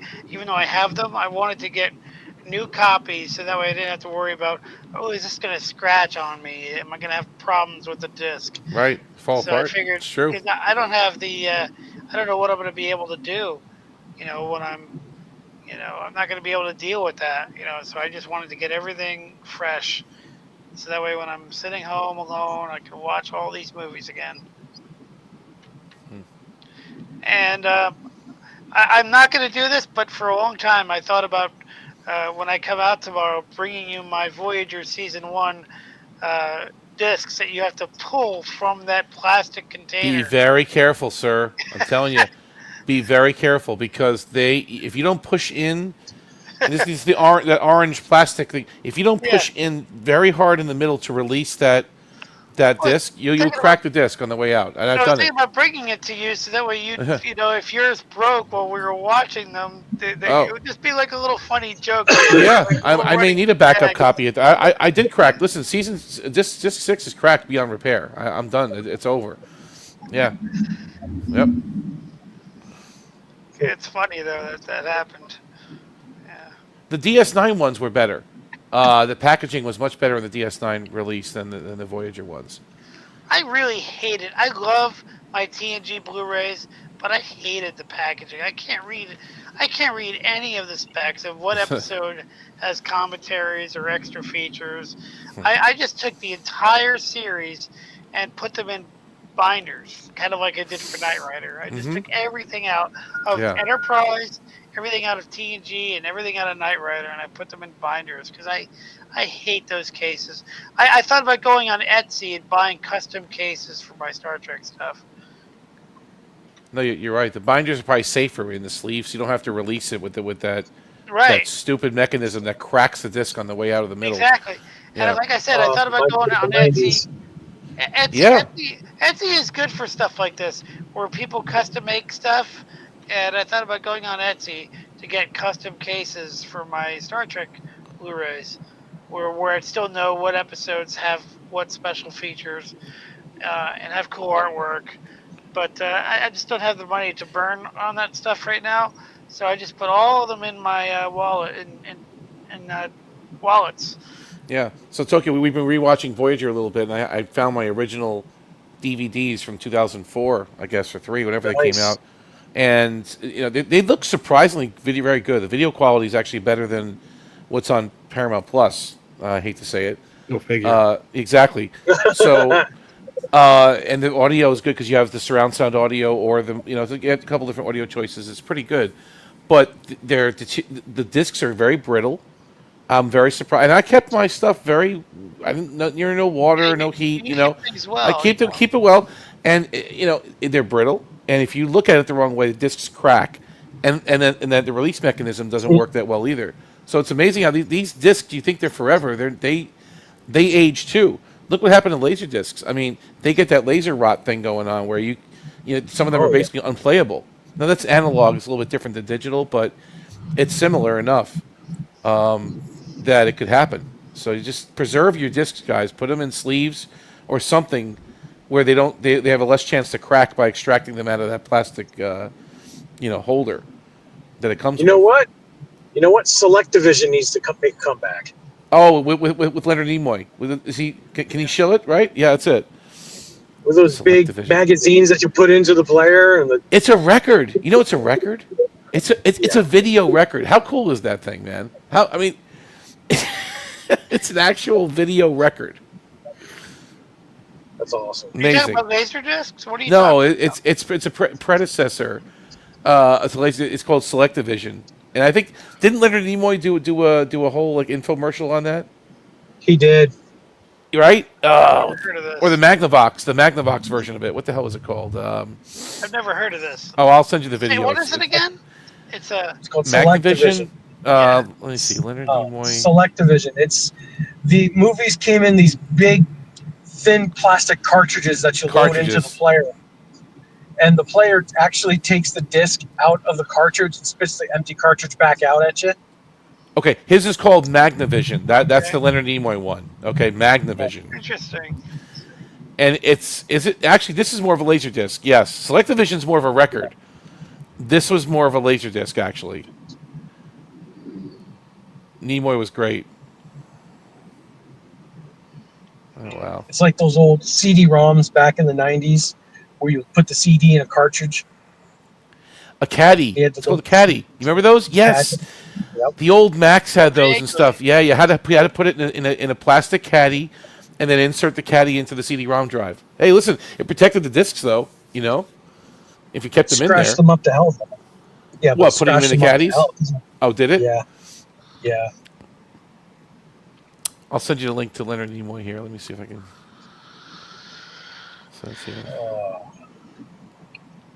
I don't care what anybody says. Zip discs were better. Oh, zips. Yeah, zip discs. I had those too. It's funny. Lately, I've been putting everything on just regular USB sticks, and they work really good. Mm-hmm. After I record something, I just put it right on a USB stick, and it works really good. Pretty soon, USB sticks are going to become the next 3.5-inch floppies. You remember USB sticks? I don't care. I still like having physical media, and it's sort of physical. So. Ew, Express Micro SD. That's so retro. Sony Magic Sticks. Yeah, man.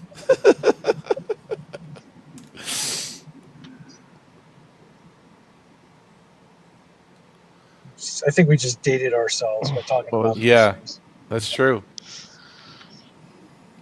Well, you dated yourself a couple weeks ago, which I loved.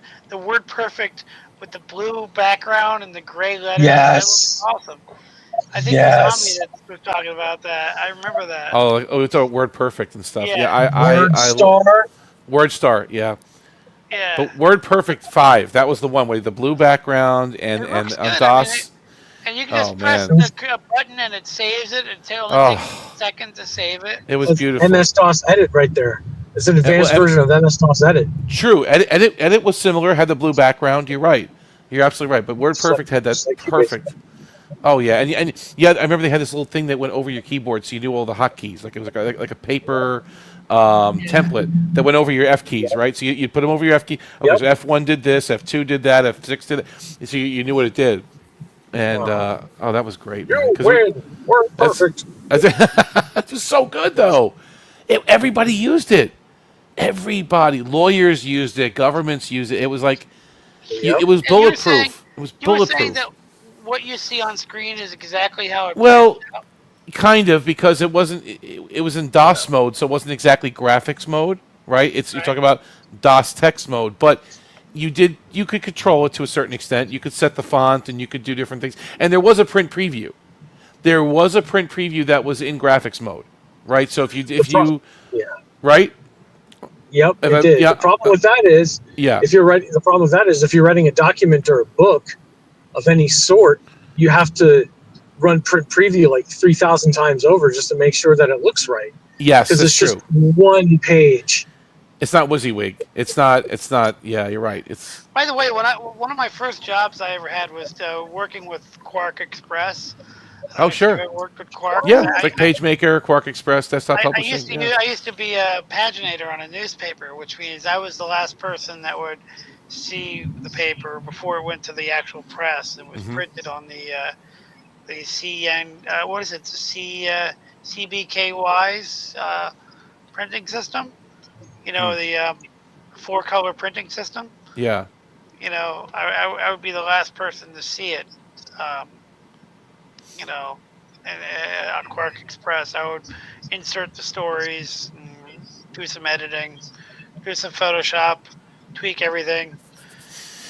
I'm reading the comments here. Squirrel Girl said she put all of her discs in a multi-disc case. That's the smartest thing you could do, Squirrel. I think to preserve them. I wish I would have done that. What did she do? You said that really She fast. put all of her Star Trek discs in a multi-disc case, like I guess one of those zip-up cases. You know, the little. Yeah, that's what I did. Yep. Like a magazine.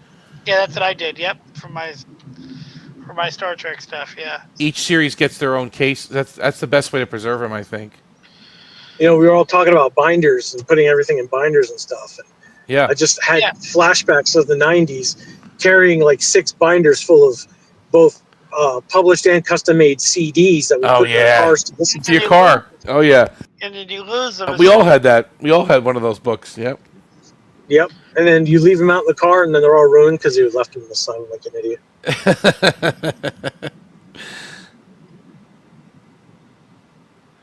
It says Robert Rose says SD cards are the next technology achievement. Yet we don't have movies and so forth on SD cards. Yeah, why? I guess it's too small. Maybe. No, the maybe problem is too expensive? the read writes are pretty bad right now. Oh, are they? High digital media like that, yeah. I mean, they're used in DSLR cameras and stuff. They use them in industrial settings now, right? Those. Well, there's those SD industrial type.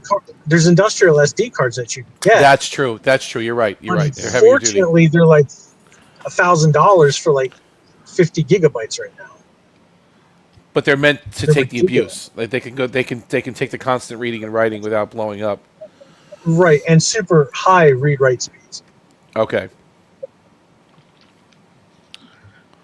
Everyone uses it like the Borg. Yes, I know. SD card. I like SD cards too. They're not bad. My laptops have the reader.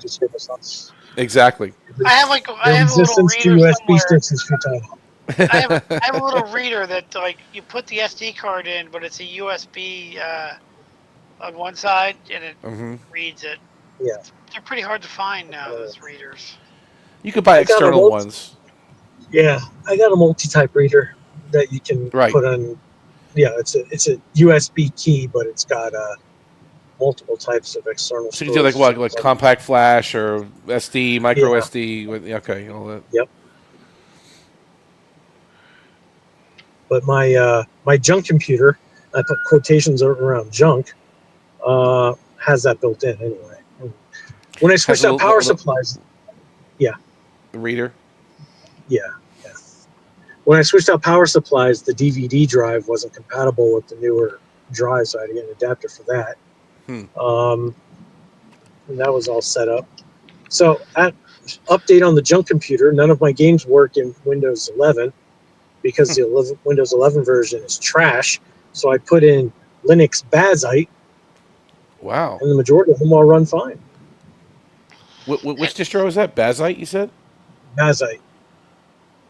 It's built around SteamOS. Oh, okay. Okay, got it. SteamOS is open source. But the thing is, you can download and install SteamOS, but it doesn't do half the stuff and doesn't run half the games that Bazite does. Like Final Fantasy VII Remake does not work on SteamOS, but it works beautifully on Bazite. So it's customized a bit. Yeah. And I only get about an hour of gameplay in Windows 11 before it decides to crash. Uh-huh. Hey, did we lose the professor? No, I'm here. How you doing? Hey, Jeff, how you doing? I'm okay. Hey, how's Tokyo? Tokyo is Tokyo. Just being Tokyo. I'm ignoring all my problems because it's the only thing I can do. Okay. Yeah. Well, we all have problems. Yeah. The only thing that goes away when you ignore them is your teeth.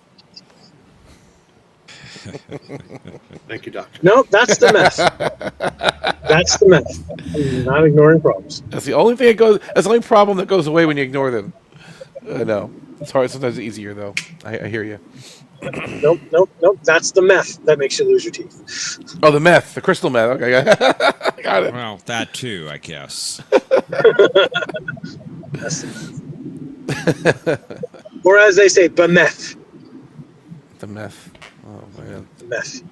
Because I can't pronounce TH because their teeth are gone.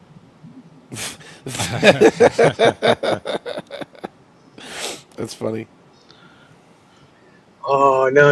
I've got to change topics completely. I just remembered a joke that I heard on YouTube Shorts. It's not. It seems like it's dirty, but it's really not. It's actually really funny. So back, it goes like this. So back in the summer, I met this Italian girl. She was super beautiful, and she's here on exchange from Italy. And I fell in love with her, and we hooked up quite a few times. And I would always sneak off because, I'm married and I didn't want my wife to find out. And I would always sneak off to go see this Italian girl.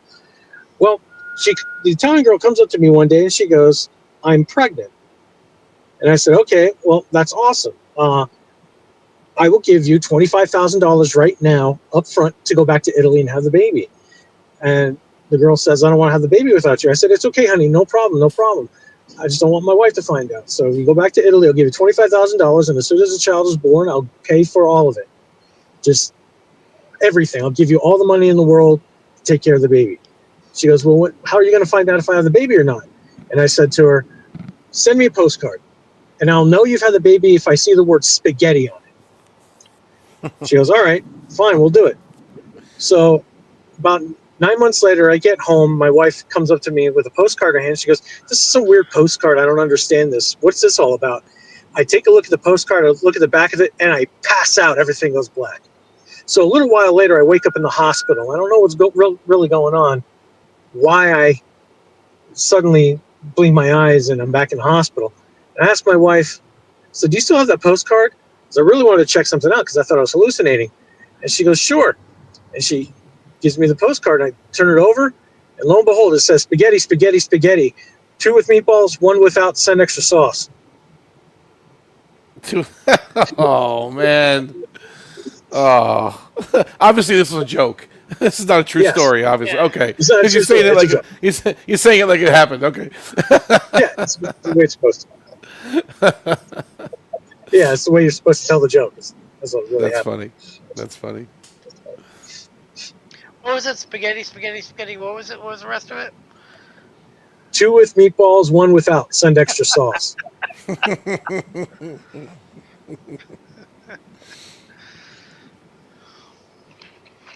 I like the one that Harrison Ford was telling about broccoli. You hear that one? His broccoli joke. Lieutenant Broccoli. No. Harrison Ford's broccoli joke, where he's like, the guy who's working in the produce section of the supermarket, fixing the oranges. The lady comes up to him and says, "Excuse me, sir, I can't find the broccoli. Where's the broccoli?" And so the guy's like, "Well, I think we're fresh out of broccoli. Probably get some in the morning, so just come back then." But he goes back to work stacking the oranges, and she comes back and says, "Sir, I can't find the broccoli." And he's like, "Oh, ma'am, like I was saying, we're out. I think we're not going to get any until tomorrow. So have a good day." And then he goes back to work, and eventually the lady comes right back up to him, goes right up to his face, and says, "I haven't found the broccoli yet. Where is it? I can't find the broccoli." So the guy's like, "Okay, ma'am, do me a favor. Can you spell cat as in catastrophic?" She's like, CAT. "Okay, well, yeah, all right, cool. Indulge me. Can you spell dog as in dogmatic?" She's like, DOG. "Okay, can you spell fuck as in broccoli?" And she says, "No, there is no fucking broccoli." "That's what I've been trying to tell you."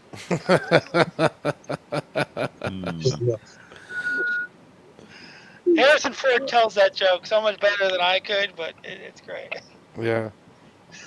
Not that he's a well-known comedian, right? But No, just the way he has a couple in his arsenal that he breaks out to Yeah, okay. he has another one where the guy's like, okay, guy's working, he's trying to do some ice fishing, so he cuts this big hole in the ice, and gets his fishing rod ready, and he hears his voice saying, "There are no fish in that ice." So he's like, "Oh, really?" So he takes his stool and he goes about 10, 20 feet away, makes another hole, and hears this big booming voice that says, "There are no fish in the ice." And he's like, "Who is this? Is this God?" He's like, "No, it's the ice rink maintenance people." Or something. That's funny. Anyway, so let me see. You sent the link here. What is this link here you sent before? Oh, this is the Leonard Nimoy demonstrates. Yeah, I've never seen this. Oh, it's great. You know what I miss is the late when HBO used to be a thing back in the 80s, before it became what it is now, and you have the HBO like introduction to your feature presentation, which is always better than the movie. Do you know the music? Oh God, it's so good. I would just watch that and be like, the movie's never gonna beat that. The movie's never gonna beat that. That introduction. Watching that model, the camera fly through that model. It was a weird, creepy model, right? It was like the camera went through the model. You see the little train going, the little car going across it or something, right? It's just incredible. And then they had this like cool effect for the letters of HBO. And you got the disco music, and you go into the sky, and HBO's there. Yeah, that's good. That's one of the best openings. I love that. Yeah. It's great stuff. And now CBS our Fox feature Video presentation. had an awesome one. Yeah. Oh, did they? CBS Fox Video had an awesome one. I remember ABC For the home movies? Yeah, when after the FBI warning goes away, there's like this boxing music. It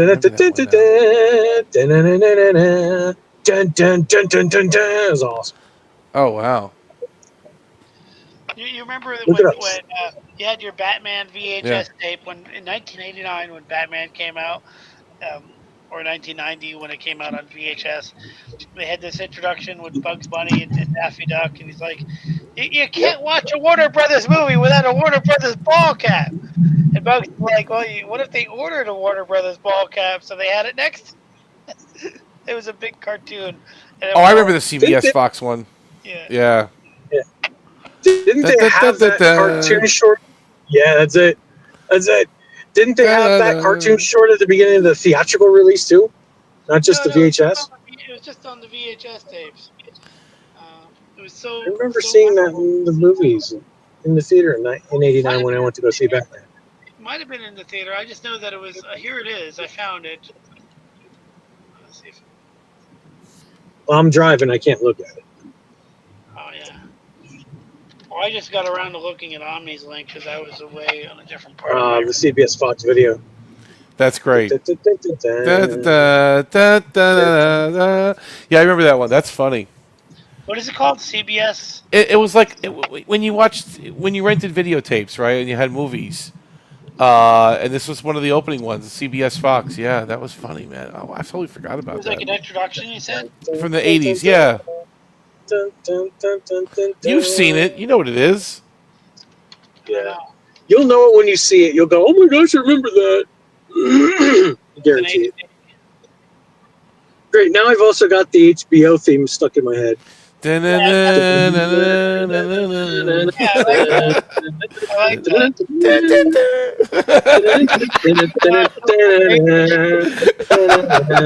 now, our feature presentation. You know what? I got sick of seeing it, and now I hate it. But when I was a kid, I got sick of seeing it. Where they have this thing at the beginning of the movie that says, "We have modified the film to fit on your screen." Yes. Oh, yeah. I hate when they went to pan and scan. Yep. This movie has been modified from its original format. To fit your screen. Yep. It has been modified to fit your screen. Yep. Boo! Letterbox all the way. Yeah, absolutely. But at the time, before letterboxing was a thing, I didn't know what that even meant. You know, what the message was trying to say. And the FBI. I remember when I was in high school, when DVDs first became a thing. Somebody came up to me and asked me, "Do you know how to get rid of the black bars on the screen on DVD?" I'm like, "What black bars?" Like the black bars on the top and bottom of the screen. I said, "No, that's called letterbox format." Right. I said, "You're watching the entire movie." Right. This is how the filmmaker made the movie. Right. Exactly. You're not missing it. It's perfectly right. You're supposed. But you could zoom. You could zoom on those old DVD players, couldn't you? And you could zoom away the bars. Well, let me ask you, what does the angle button do? Yeah. Wasn't there a button called the angle button? All right. I remember that. It wasn't used that often, though, right? Right. That's why I'm asking. Right. The angle button. Right. The angle button was made for certain movies and concert DVDs. Namely, like Metallica had a couple of DVDs that took advantage of this, where multiple angles were layered. Yeah. Multiple angles of the same event were layered, and then you could switch between the angle layers. Huh. Also, I remember that. Like with Japanese anime, it was the same thing, because for English editions, some studio companies would superimpose English on top of Japanese letters. Oh, the layer. Okay. Right. So you can switch between the different angles by doing that. Is it similar to branching? Do you remember like branching is like when they released The Abyss on DVD, you could watch the special edition, which was longer, or the theatrical edition, but it was just one movie. What would happen is that the system would find the additional scenes and insert them where they needed to be for the longer edition. It was called branching. Yeah. It wasn't like there were two copies of the film. There was really only one copy of the film on the disc, but they would have the extra scenes that would be called upon. It was called branching. You remember that?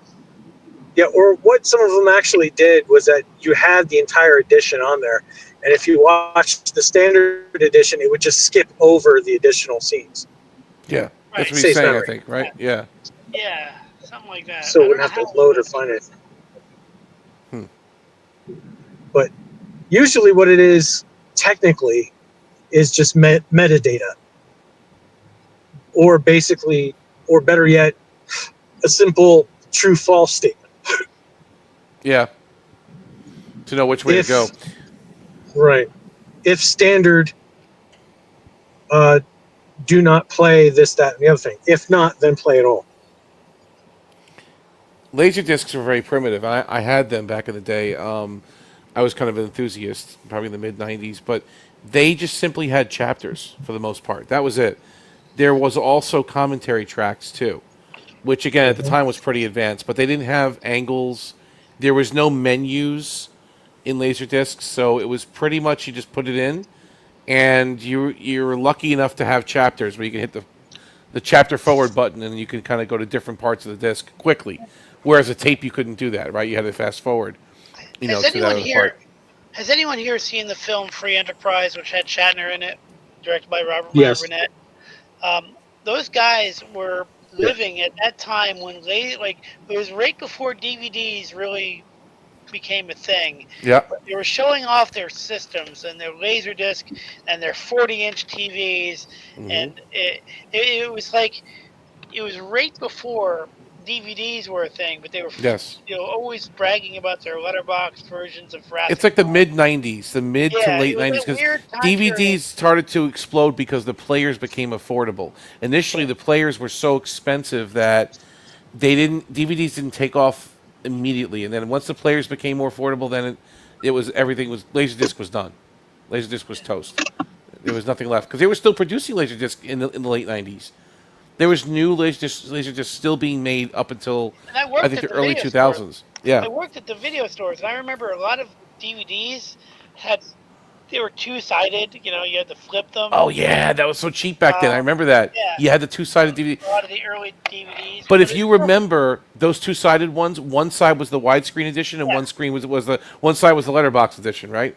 The 4:3, the 4:3. The first DVD I ever bought, and I remember what it is, and it's still one of my favorites. It was Hudson Hawk because it allowed you to choose on the menu before the movie started whether you wanted letterboxing or whether you wanted full frame. It also let you choose whether you wanted the director's commentary, which, by the way, was awesome on that movie because he realized that the movie wasn't very good, so he's willing to tear apart his own movie. But just as soon as the menu comes up, you can choose those things. It's not even a menu; it's just choose how you want to watch it. Do you want to watch it with an option, or without? And do you want to watch full screen or widescreen? It's still one of the best DVDs ever, just because of how they did it, how simple and how effective it is to get all your options right at the front without any frills or animation or whatever. Still one of my favorite DVDs. RoboCop, the Criterion edition, was double-sided. Okay. Yeah, that one you can. Double-sided discs. Yeah. We just watched Terminator 2 the other night, and the edition. I have a Blu-ray, but the edition I have was kind of the extended one with all the cut scenes put into it, and I was kind of missing the original theatrical one because that's the one I'm used to more, and I think it flowed better. We kind of agreed it flowed better than without these deleted scenes in there.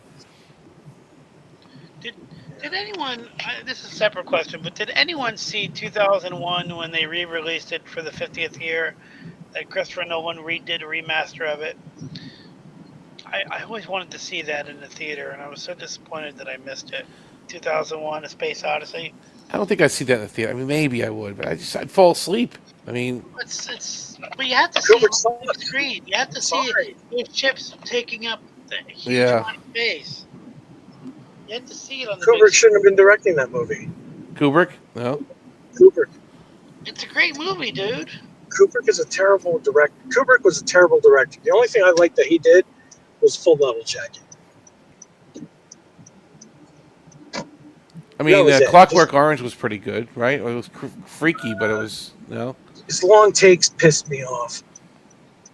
Full Metal Jacket was a pretty amazing movie. That was a great Vietnam movie. That was actually really good, now that you mention it. FMJ was one of the best Vietnam movies out there. Yeah, that was one of the better ones. It had to be. Yeah, you're right about that. I'm just reading now that Walter Koenig is now 88 years old. I feel really old. I was never that young. I was never that young. No, you were younger. That's a great scene. I like that. I'm starting to say that now. That's terrible. I'm saying that now. I was never that young.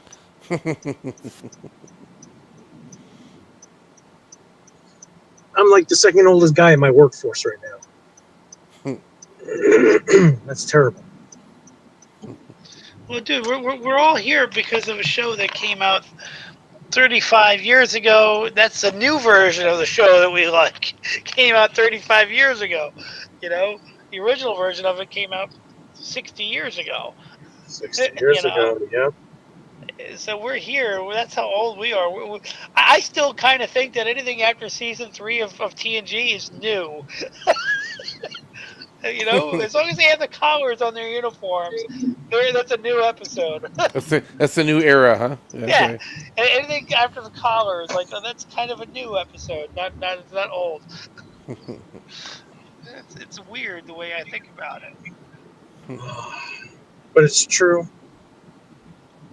Yeah. It's true. Even Strange New Crap has collars.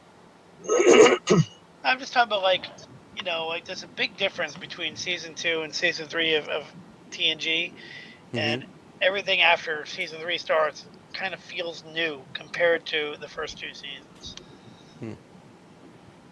I don't know. I wish I could express it a little bit better.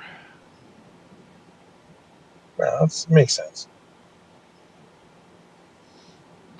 It's like they got the lighting right. They got they changed the show from just a cheesy action to more of a drama.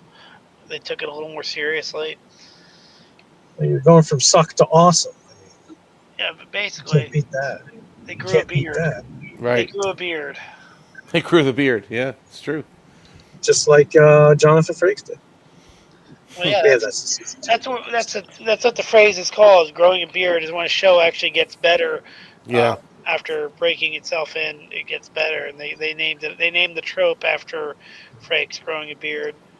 It's the opposite of jumping the shark, right? Yeah, From Happy Days. Yeah. And jumping the shark was eventually replaced with nuking the fridge. Nuking the fridge. Which is from Indiana Jones. Yeah. But I love tropes. There's a website called TV Tropes, which explains all of these tropes. It's so brilliant. A red shirt's an actual trope too. Oh yeah. It's now a technical term for just non-dialogue characters that die. Dispensable characters. Yeah. Yeah. Oh, this guy's a red shirt.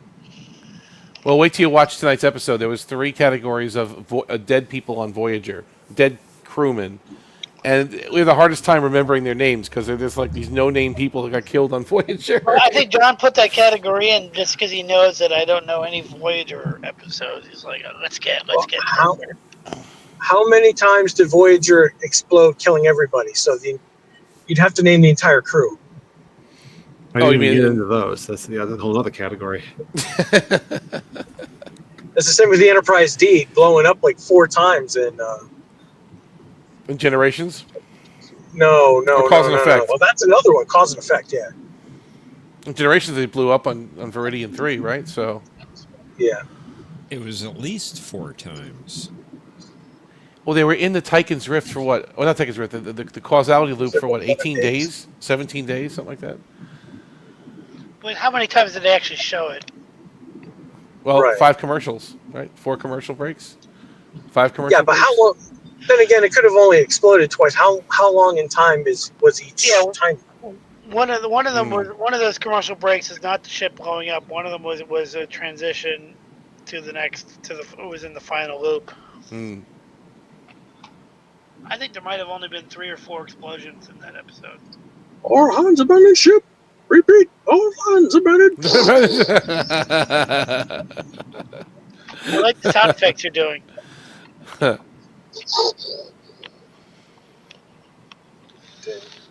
Well, guys, I'm gonna head to bed. I think. Famous last words. I might watch Inquisition either tonight or in the morning before I leave, because I want to watch that episode before I meet Sadler. Good episode.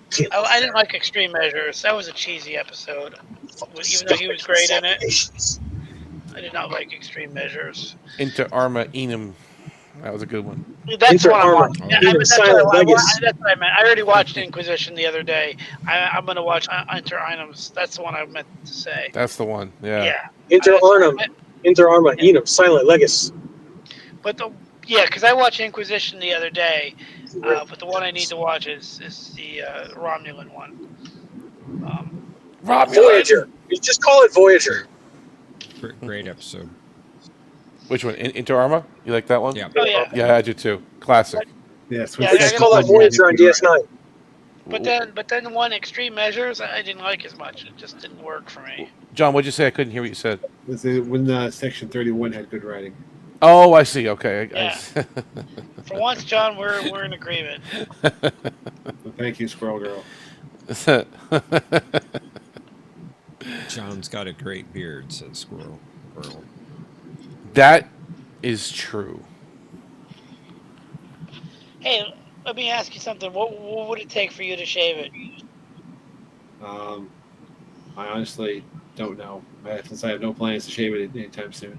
Okay, because I was watching The Fugitive earlier today, and Harrison Ford starts the movie with this awesome beard, but then because he's on the run, he's trying to get away from Tommy Lee Jones, he shaves his beard. I was thinking if you would shave it, if your circumstances were similar, like if Tommy Lee Jones was chasing you, would you shave it? I suppose I could consider it in that situation. So you're saying if John was a fugitive from the law, Yeah, and he was trying to change his appearance, would he shave his beard? Yeah. Okay. You know, Tommy Lee Jones is after him. No, I keep my beard on. Tommy Lee Jones is like 100. Absolutely, I keep my beard. Isn't that crazy? He is that old now, isn't he? Isn't that nuts? Yeah, just about. But I'll tell you what, though, I would if I had a beard like John's, I'd probably shave it if Liam Neeson was coming after me. Not Tommy Lee Jones. Not Tommy Lee Jones. Tommy Lee Jones is 78. 78? Okay. Oh, wow.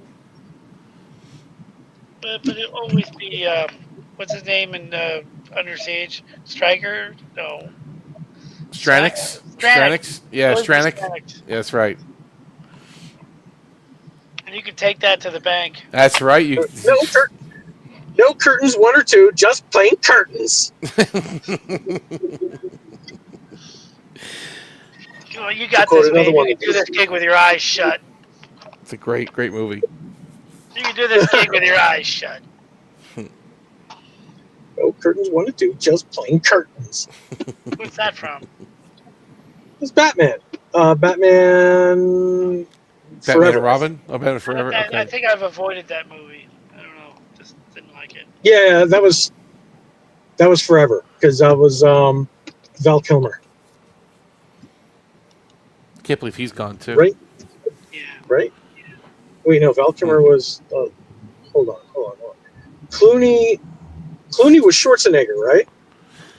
Clooney was Poison Ivy, right? The one with Poison Ivy and Schwarzenegger, I guess. Yeah. And that would be Schwarzenegger. Okay, so it's Val Kilmer Two-Face's was the one with Val Kilmer had Enigma, which is the Riddler, and Two-Face, which was Tommy Lee Jones. You had it right. Who was better? You think Kilmer or Clooney? Neither. Yeah. I like Kilmer a little bit better. I gotta be honest with you. I think there was something there with Kilmer. He there was something there. Well, I'm not Clooney, going to. so. I'm not going to puff up Val Kilmer just because he passed away. No, I'm not saying it because of that. Yeah. He tried to play Michael Keaton as Bruce Wayne Batman. I see what you're saying. Yeah. He wasn't good at all. Well, that's just what he was told to do, I guess. He was told to do that. He was told to say, "Hey, you're just a recast. You're playing Michael Keaton's version of Batman." It's so surprising because Joel Schumacher makes amazing movies, except for the Batman. I don't know what he was thinking with the Batman movies, but dude, I love Flatliners. This Batman movies were terrible. But he's a great filmmaker. Putting those two aside, like he's really good. Falling Down, like you said, Flatliners, was that him too? Flatliners was him. Yeah. That was Schumacher. He's great.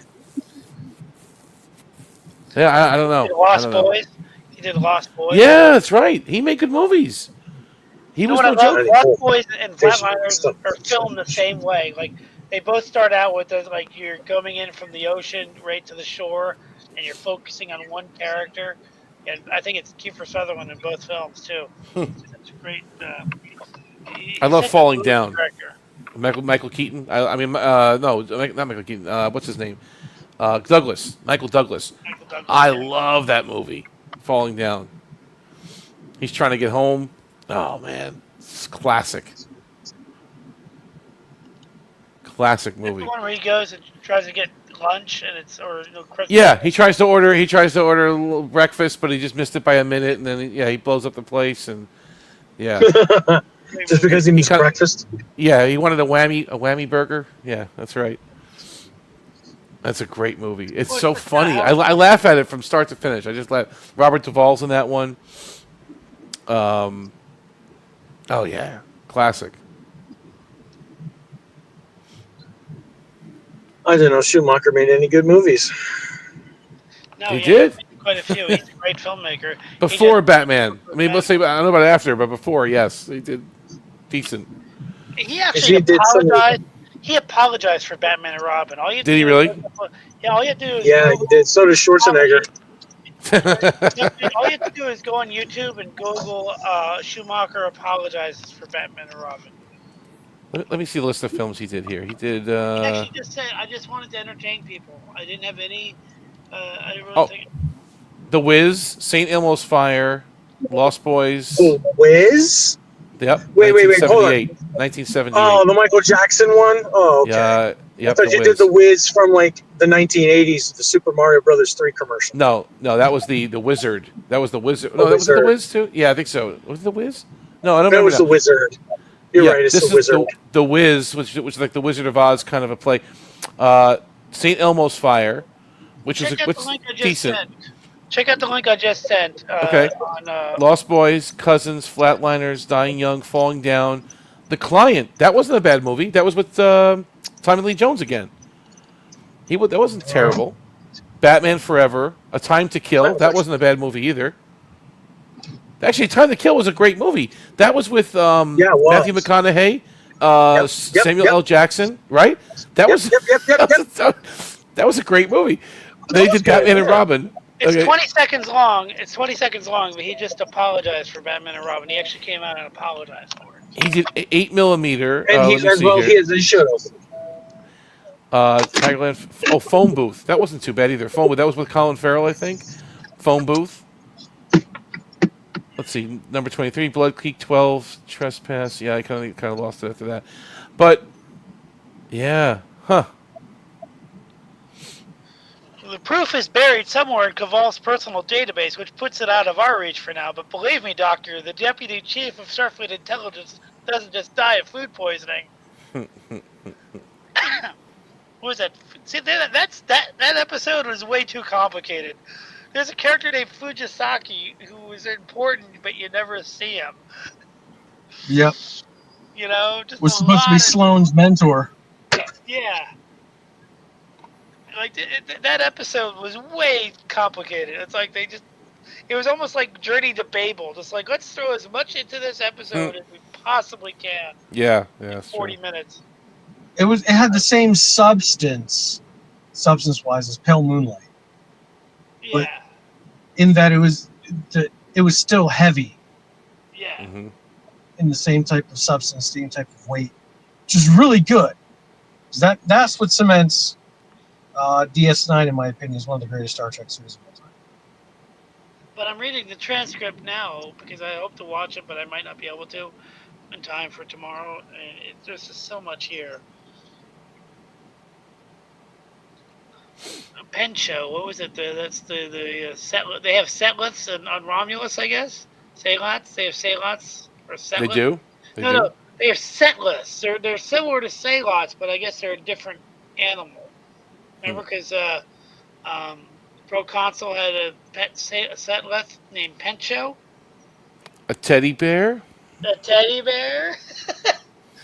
Our teddy bears have 3-inch bear. Yeah, but they have pets. Like I guess they're probably similar to those. Porthos doesn't try to eat me when I'm late with his dinner. Vulcan children are never late with the Celeste. That's a total Star Trek line. That line could have been in TOS and it would have been perfect. It's so good.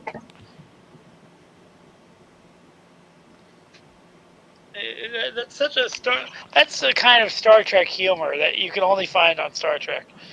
Vulcans are never late with their. Yep, that's Enterprise for you. I can't believe we're talking about the Dan Long Cannon show again. What is wrong with you people? I still think my favorite shot in all of Enterprise, my single favorite shot, is in episode 2. There's a scene where Reed is working the torpedoes. He's doing target practice or something, and Archer just appears in the frame because he slides down the steps. He's done that before, though. Yeah, he did that in a few episodes. Yeah. He's just like, how's it going? He just like appears out of nowhere. How's it going?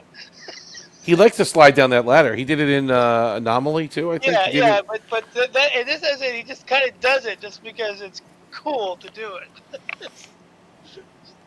And I love what he says to Reed. I think it's later in the episode when he says, you watch too many science fiction movies.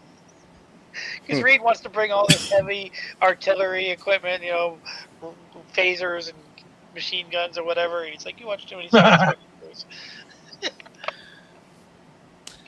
And there's this whole gag later on with Reed when he's like trying to make an explosive, and he's like, I wish it had a little more symmetry. Like, he's so much into like explosives and things like that.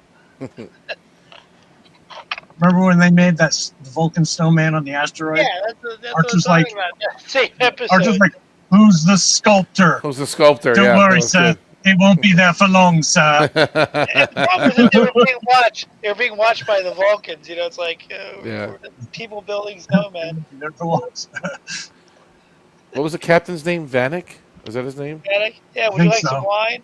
I never drink wine. That would be a really hard category for John Hint to put up, is some of those Vulcan guest star captains that call the ship every so often. Like, didn't Trip have to deal with one that was annoying him, and then he would give him the score to like some kind of game, like, John, give us a category of like Vulcan guest star captain. Yeah, So I don't know what this means, but maybe you'll understand it's something. I forgot the name of the team. Wins, and he said the score. Yeah, exactly. Wasn't that the same captain, or was it a different captain that wanted to go into Croydon, guns blazing, to rescue the hostages? And Trip is like, you can't just go down there guns blazing. Is that the same dude? Who was the captain that wanted to go down there on Croydon when? Was that the ceasefire? No, that was Croydon, a different planet. I thought it was the ceasefire I'm talking episode. About Shadows of Pajem. Shadows of Pajem. Season. The Vulcan guest star captain, who looks like every other Vulcan guest star captain, wanted to go down there and do like a whole military operation to rescue the hostages. And I don't think Reed and Trip were willing to risk it. I don't think it was Vanek. I think it was a different guy, but he was kind of like Vanek. Oh, I am home. I go shopping a little bit. I'm going to go upstairs to my apartment and die for an hour. Good talking to you, man. We miss you. Yeah. By the way, they probably Poor Girl was writing, was Mr. Freeze a Borg? No, but I do remember them bringing Mr. Freeze into the Gotham show, and that was a little weird.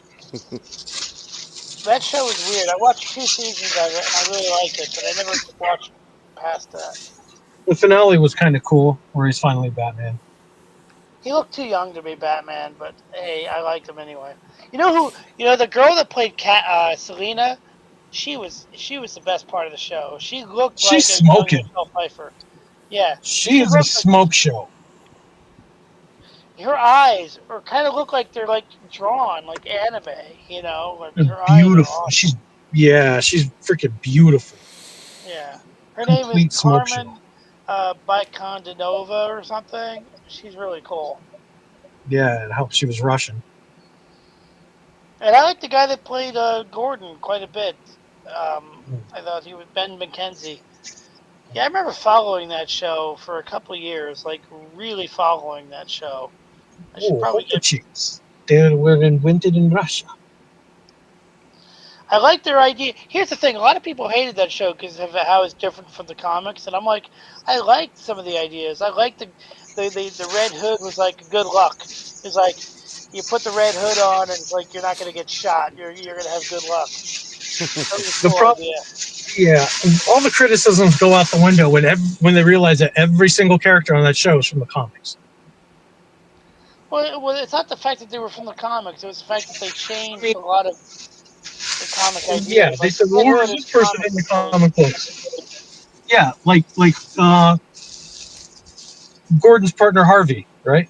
Where was he in the comics? Well, he was in this one and that one and that one and that one. He's a major character. I loved his Yeah, that partner. was one of the big complaints. I'm gonna go, guys. No, All right. The last thing I want to Thanks say for about joining that us, Tokyo. good one. The last thing I want to Thanks say for about having me, guys. Take care. is that the See you production guys. design. Night, Mercer. See you later. The last thing I want to say before I go about that show, the production design of the police station was incredible, and it didn't make any sense technically because you had like the holding cells right in the offices, but it made for great scenes. But the way they designed it looked incredible. The actual look of it. Anyway, I'm off to bed. I will check for. Did you send a text message yet? Maybe Yeah, you I'm gonna did. send it to you right now. I got you. No rush, no rush. I wasn't sure if you did it. I might go to bed soon. But I'll see you tomorrow. Yep. Unless something unusual happens. Yes. Oh, sweet. Sweet. All right, man. So just we'll talk tomorrow before I leave. You got it. Talk to you later, man. Hey, good All night, right. John. Good night, Professor. Good night, Mercer. Are you still Thanks. there? All right. Later. Yeah, it's getting pretty late here. It's probably a good time to start shutting it down. I think so. But I want to thank everyone for joining us. We appreciate all of us who joined us in the games and for the chat afterwards. We should be back next week at our usual time for the next episode. And just to double check before we wrap up, Professor, is there going to be Babylon 5 this week? Do you know?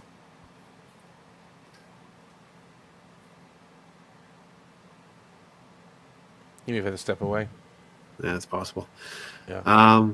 Hopefully, Matthew's rig will hold together long enough with all these wires he has taped up so he can do Babylon 5 again this week. Let's hope. We can only hope. We're on a roll.